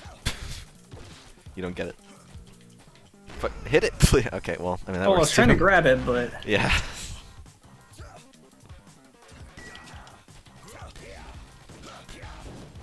Oh shit.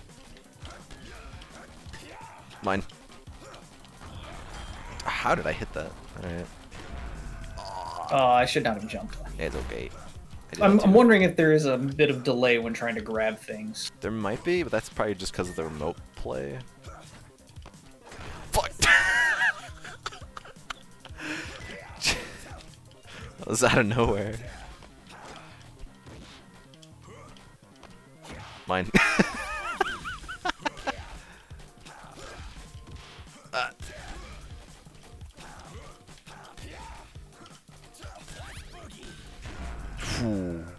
Oh,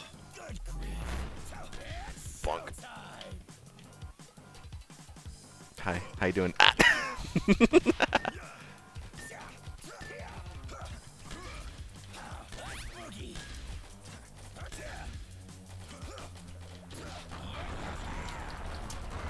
Oh shit! Fuck! Oh my god! Get it! Yeah! Oh shit! Jesus, that was so lucky. I know. That was crazy. Good job. At.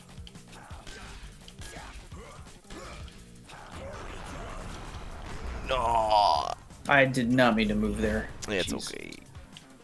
I was really good on the catch though. What's the matter? Yes. Shadow. Oh, lady time. I'm gonna hit you with my hair. You got a hammer. My hair. Your her? Her. Alright.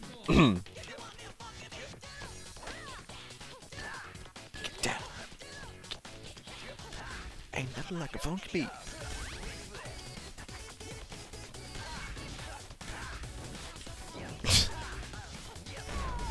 Oh. I'm trying to keep up with it, and I don't know.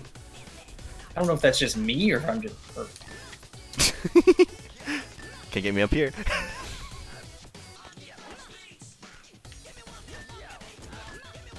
Ah.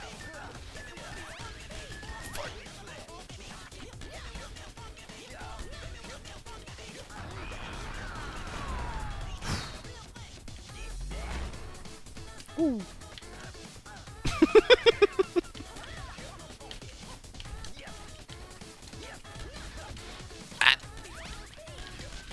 Fuck. well, if you'd stop dancing around so much. Well, you know, gotta keep on your toes.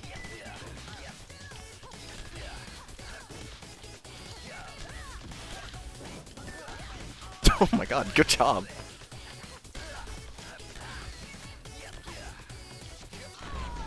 Fuck. Aw. Woo. Yeah, she feels a little on the slow side. Well, I mean, she's got a big hammer, so. Ooh, shit. Mine. Oh, good Oh. try though. Woo. Yeah, she's a little on the slow side. I don't know if I like her. That's okay. Good to try it. Different characters. You want to try Raptor? Raptor's a good, like, all-around.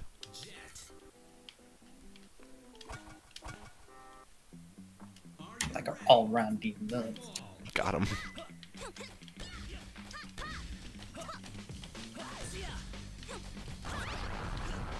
You want to pop it? God damn, my face. You ain't got to face no more. Mine. My ball. My ball. What's that from? No, you playing with your dog? No. Actually, I got that mixed up with. I got two movies mixed up with that reference. That's from a really old, like not really old, but like early 2000s Sinbad movie called House Guests. I thought it was I'm from familiar Elf. with it, but it's been Really? I've never You've actually seen it. Oh, okay. You just know of it. Oh. It has not held up. I tried watching It's it. a Sinbad movie. Yeah, I tried watching it. I think sometime last year, and I was like, ugh. This was only good in like the 2000s. It's not good anymore. It was never good. Oh well. Yeah, and I do think there is a bit of delay because there is like a half-second delay sometimes. Well, with me streaming and all that, I guess that does make sense. But I mean, if you wanted to get the game yourself, it'd be better. But I don't know how much the game goes for right now. I think 15. Don't quote me on that though. Also, I should say, Humble Bundle is doing their Black Friday sale right now. Oh shit! Oh shit! Fuck! Oh my god! What did I even just do? You did your special, which just kind of okay. it just kind of like puts more power into it. That was really good though. Aw, There are times where it feels like I'm just button mashing trying to keep up with the ball. that's okay, me too. Don't worry. I played this game for many hours and I still feel like that. I like 100% of the story mode and I still feel like that. So don't you worry. You wanna try it yet? Or Candyman? Oh, Candyman is good. Which one do you like the most?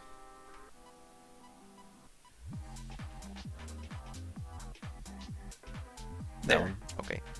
Yeah, that's like kind of your colors. That's fair.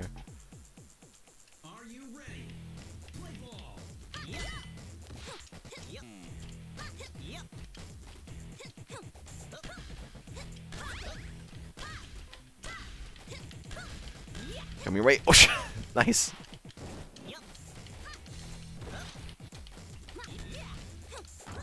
Mine. Fuck! I'm never ready for that.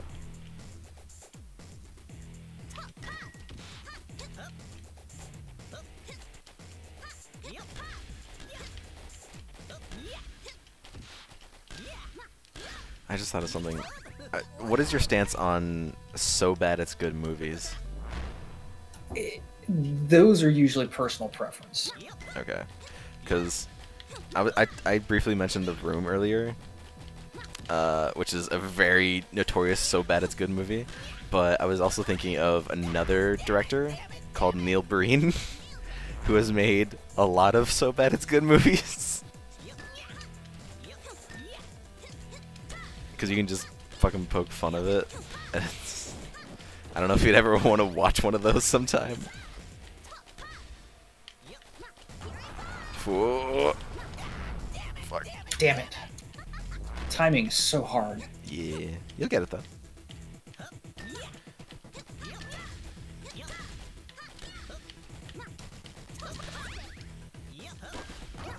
Shit. Mine. Aw.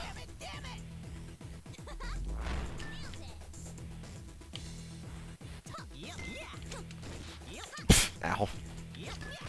Ow. Alright, last one. Oh shit.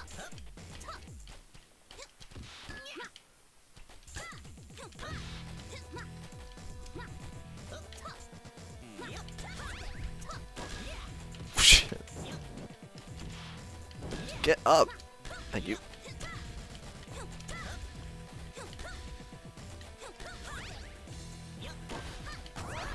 Oh shit. Fuck. No. But there are a few so bad movies that they're good that I do like. Okay. Like what? Iron Sky. Never heard of that before. So Iron Sky, so it's hard for me to talk and use the controller at the same time since I'm Yeah. not using open mic. So Iron Sky is a movie about how some Nazis escaped to the moon at the end of World War II. They've been living on the moon. They have a moon base. They have their own small society up there, and they've been building spaceships in order to come back to Earth, attack, and retake everything over and bring back the, you know, the Third Reich and all that jazz. And so, you know, it's all about sending some people down to Earth to explore and see what's going on. And then there's also an American spaceship that ends up going to the moon and gets attacked by the Nazis, which reveals them. And it's so over the top and it's so silly. I mean, they try to turn the black man into, they give him whiteface and try to turn him into a Nazi with an experiment. And I don't know if you're familiar with Sarah Palin. I've heard her name. So during the period when Obama was being president, the Republican side was John McCain, and his running mate for vice president was an Alaskan senator named Sarah Palin. She's out there. Okay. And in this movie, she's the president. Oh. And it's like this country bumpkin, southern speak, you know, being crazy and doing Southern shit. speak. It's just, it is such a fever dream of a movie between, you know, the whole Nazi society and the shit going on Earth, and then this big space battle at the end. And it's just, it is definitely something we should watch sometime because it's just incredibly dumb. Okay. Well, maybe. We'll see. I don't know. Zig and I still have a lot of movies we need to get through at some point. I know. It'll happen though.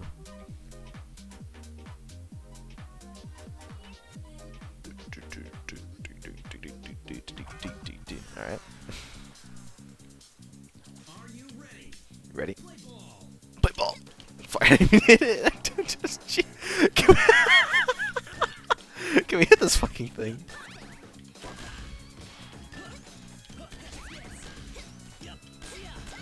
Foss and I also played this game a while ago. Foss is pretty good at it too. Fuck. Get out of here, you little bitch. Oh.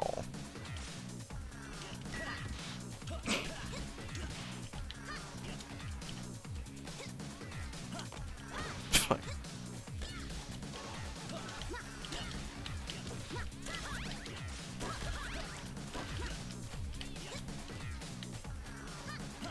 Hit the ball!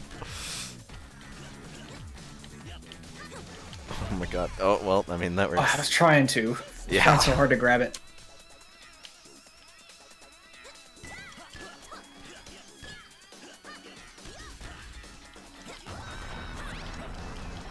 Shit. Yeah! Oh. The timing is so difficult. Yeah, it's just something you just kind of like pick up on. And each character's timing is different, so... Usually you just have like one that you stick to, but you know, it's also nice to try out characters you like. I kind of stick with like 2 or 3. Jet. Well, Rapid again, switch. not only is it just the normal game timing, but the slight delay for the screen share too. Yeah.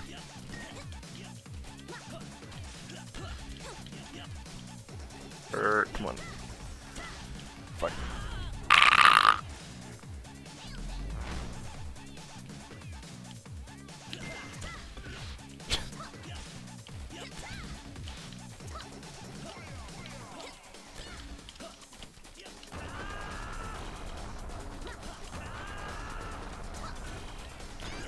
Oh. Damn. Why you gotta be a bitch? Oof, I don't have an answer for you. Ooh, Nitro. Why do I have a giant handcuff? That's because he's a cop. That doesn't capture anybody. That doesn't hold anybody down. Do you see anybody in this roster that has wrists that big? Maybe Doombox. Not really. Maybe if you get it around his waist. Yeah. Well, you know. Are you ready?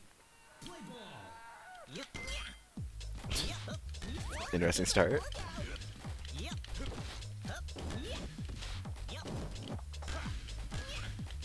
My ball.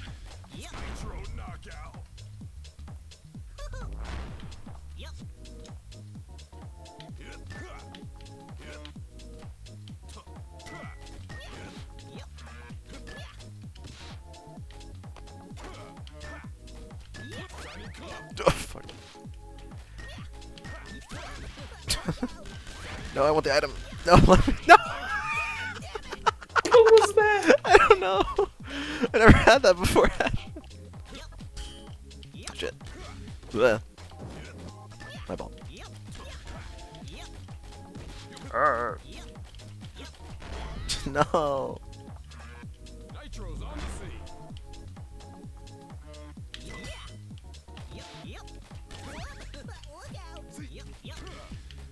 Fuck.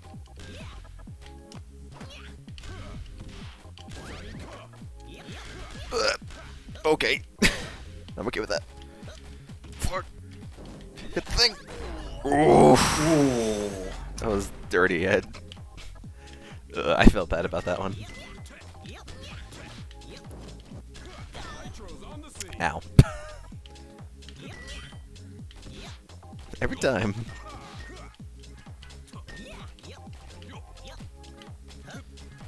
Come on. Shit.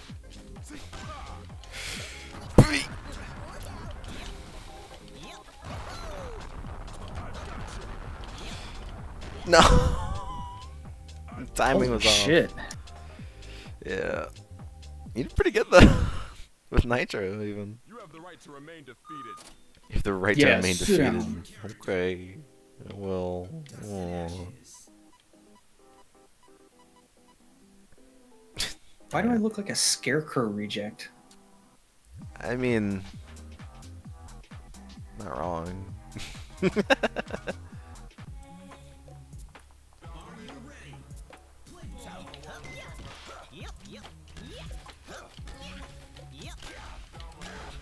Nope. My ball.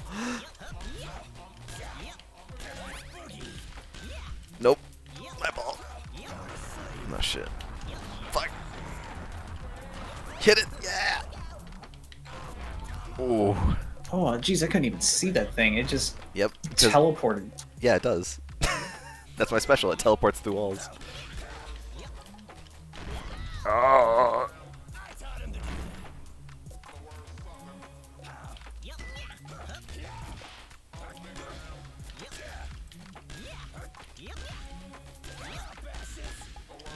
Ooh. Nope. Nice. No, I want the item. Give me the item. Give me that item. Nope. Bitch, I want the item. Yeah! Ooh. Ready? Ghost ball. Oh shit. Oh fuck. Fuck. I died with the item that I got.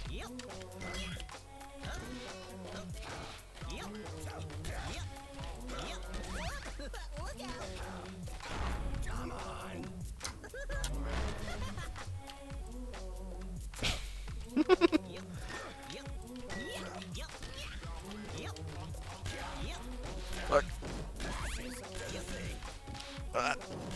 No, grab. Grab the ball! Each time.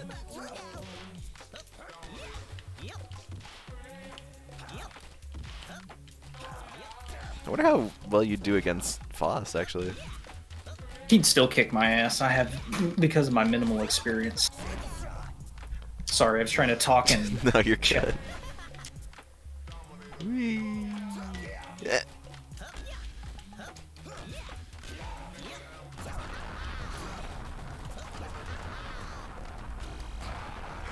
Oh, that was good. No. It's always luck every time. That was really good, though. It was really good luck. No rest for the dead. Select your character. Have droid switch yet?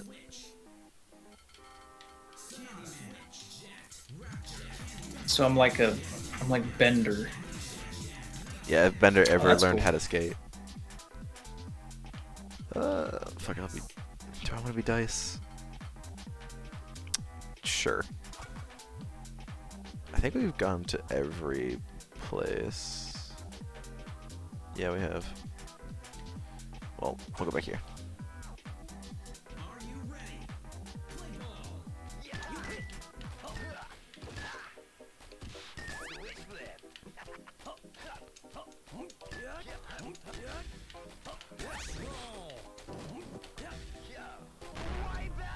Oh, I thought I'd hit that.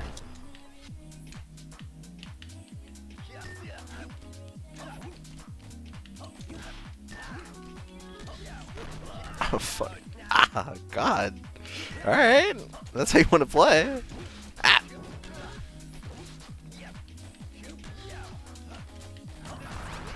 Fuck. Fuck.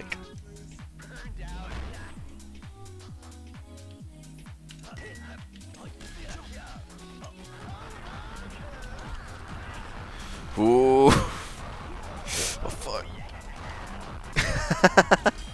I wouldn't. Yeah. God. It's good though. That was really good.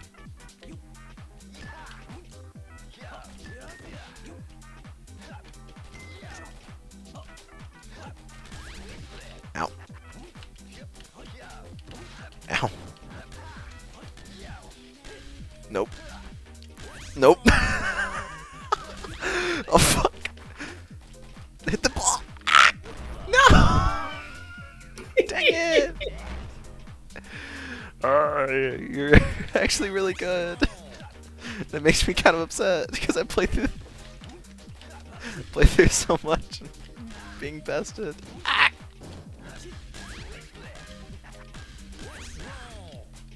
No, I timed it off. Nice. Oh, that's really good. 3 out of 10, can't teabag. Do you want to add more CPUs and see the craziness, or are you okay with just the one we want? I'm okay with this because I'm afraid that Okay, with the delay it could get crazy. that's true. We can change the stocks, like the amount of lives that we have. We can change the time, the energy. I think it just means how hard we actually hit the ball. HP, we can make it higher so it isn't just 100, or we can change the minimal ball speed to make the game go faster. I think what we're doing now is fine. Okay. Yeah, I think it gives us a fair amount of stuff. Okay. I'll turn up the ball speed by just a tiny bit to 16. Same. Alright, well, that's fine. Just to go a little faster.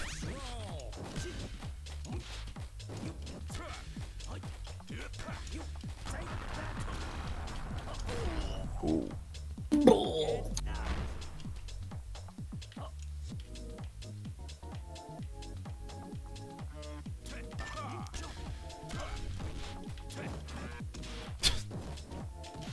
Grab the thing. Ah.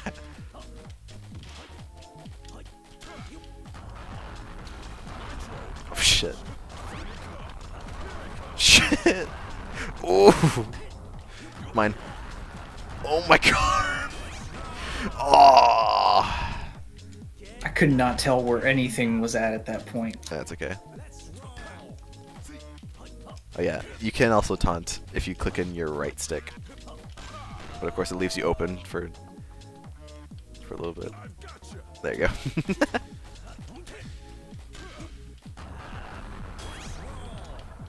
How did that not hit? Okay. It should have hit you, but okay. That was weird.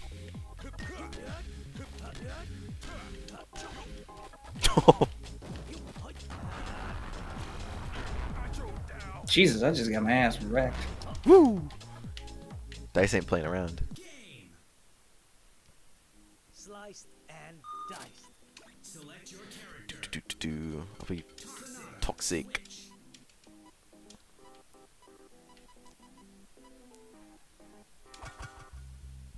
Are you ready? Play ball. Oh shit.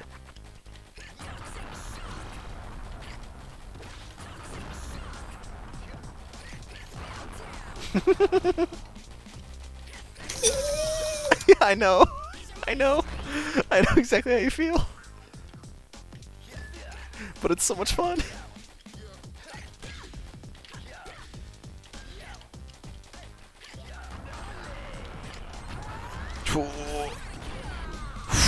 Man, I'm just getting straight fucked.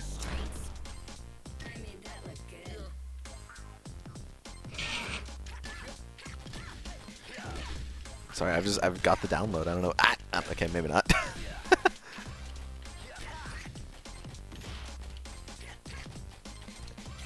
Ah, fuck.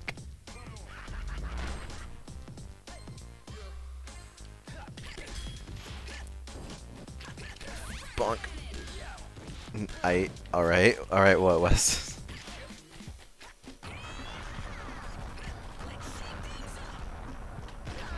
Ooh.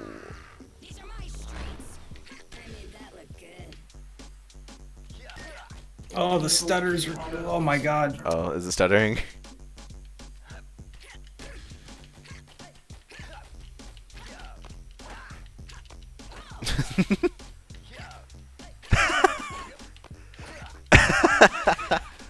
No, I wasn't ready.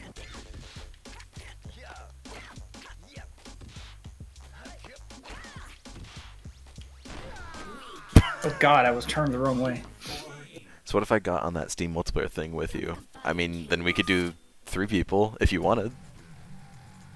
And then I'd get toasted. I guess, maybe, but the thing is, also with 3 people, that means more strain on the internet connection, so we'll see? I mean, you two could do one-on-one. Okay. That way I'm not totally involved, so yeah, if Wes wants to get in. I don't even know if I have your Steam.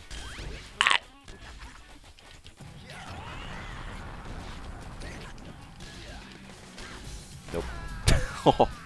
Plop. Well. I mean, mine isn't very hard very hard to find, to be fair. Eh. Yeah, you can shoot me a friend request and we'll try it out. Oh, oh my god. Oh, what was that? Oh, fuck. Fuck. No. That was so good, though. Okay, well then I'll let you, because No, I'm gonna let you two still watch. one more, still one more, still one more. Oh, okay.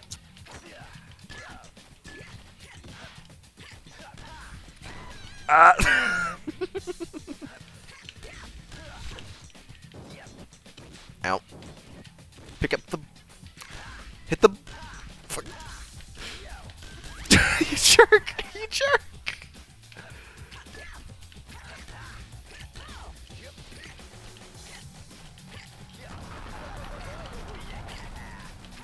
Fuck, hit the fucking ball! Fuck!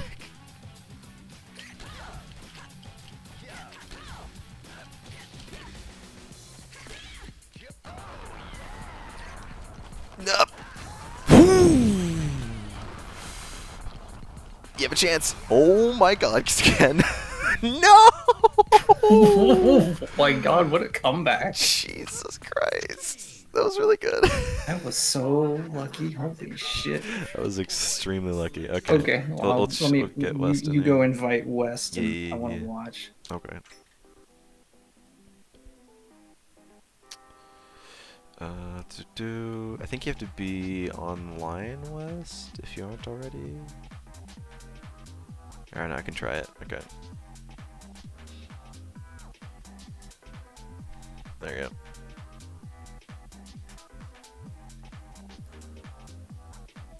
This team isn't even open right now, bruh. Bruh. Come And on. whose fault is that? Ah. General impressions look good? Oh my god, if it was just if there was like if we were local, that would be so much better. Okay. I mean, it wasn't bad, but Yeah. local would be so much better. It'd probably also be better to like do it through the actual online instead of remote play, but you know. Alright, I'm getting on now. Okay. Do you have a You controller want to me use? Controller. Yeah, it'd probably be better if you did. Input is disabled while the host is busy. I can't even back out of the lobby. Oh yeah. Alright, yeah, I have a controller. Yeah. Okay. There, you should be able to move around now.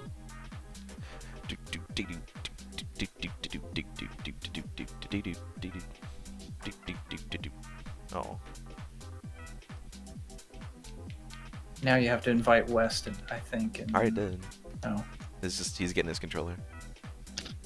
inexcusable. Just plugged in my controller. Okay. Alright. Let's do some one-on-one West. How much of the original Lethal League have you played?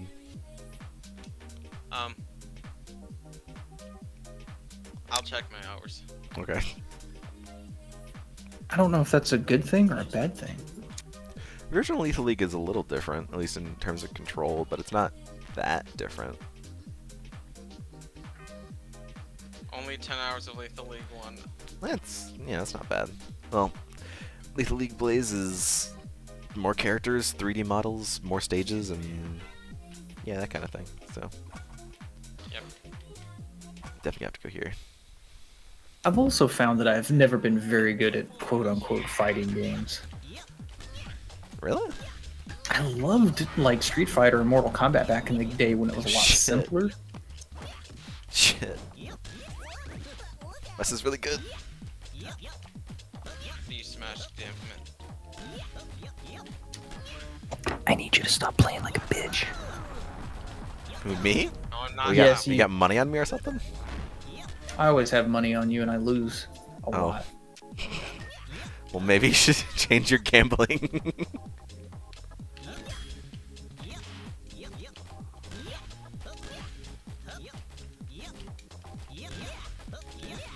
What? I wouldn't do that. Yeah. Do you know about countering West?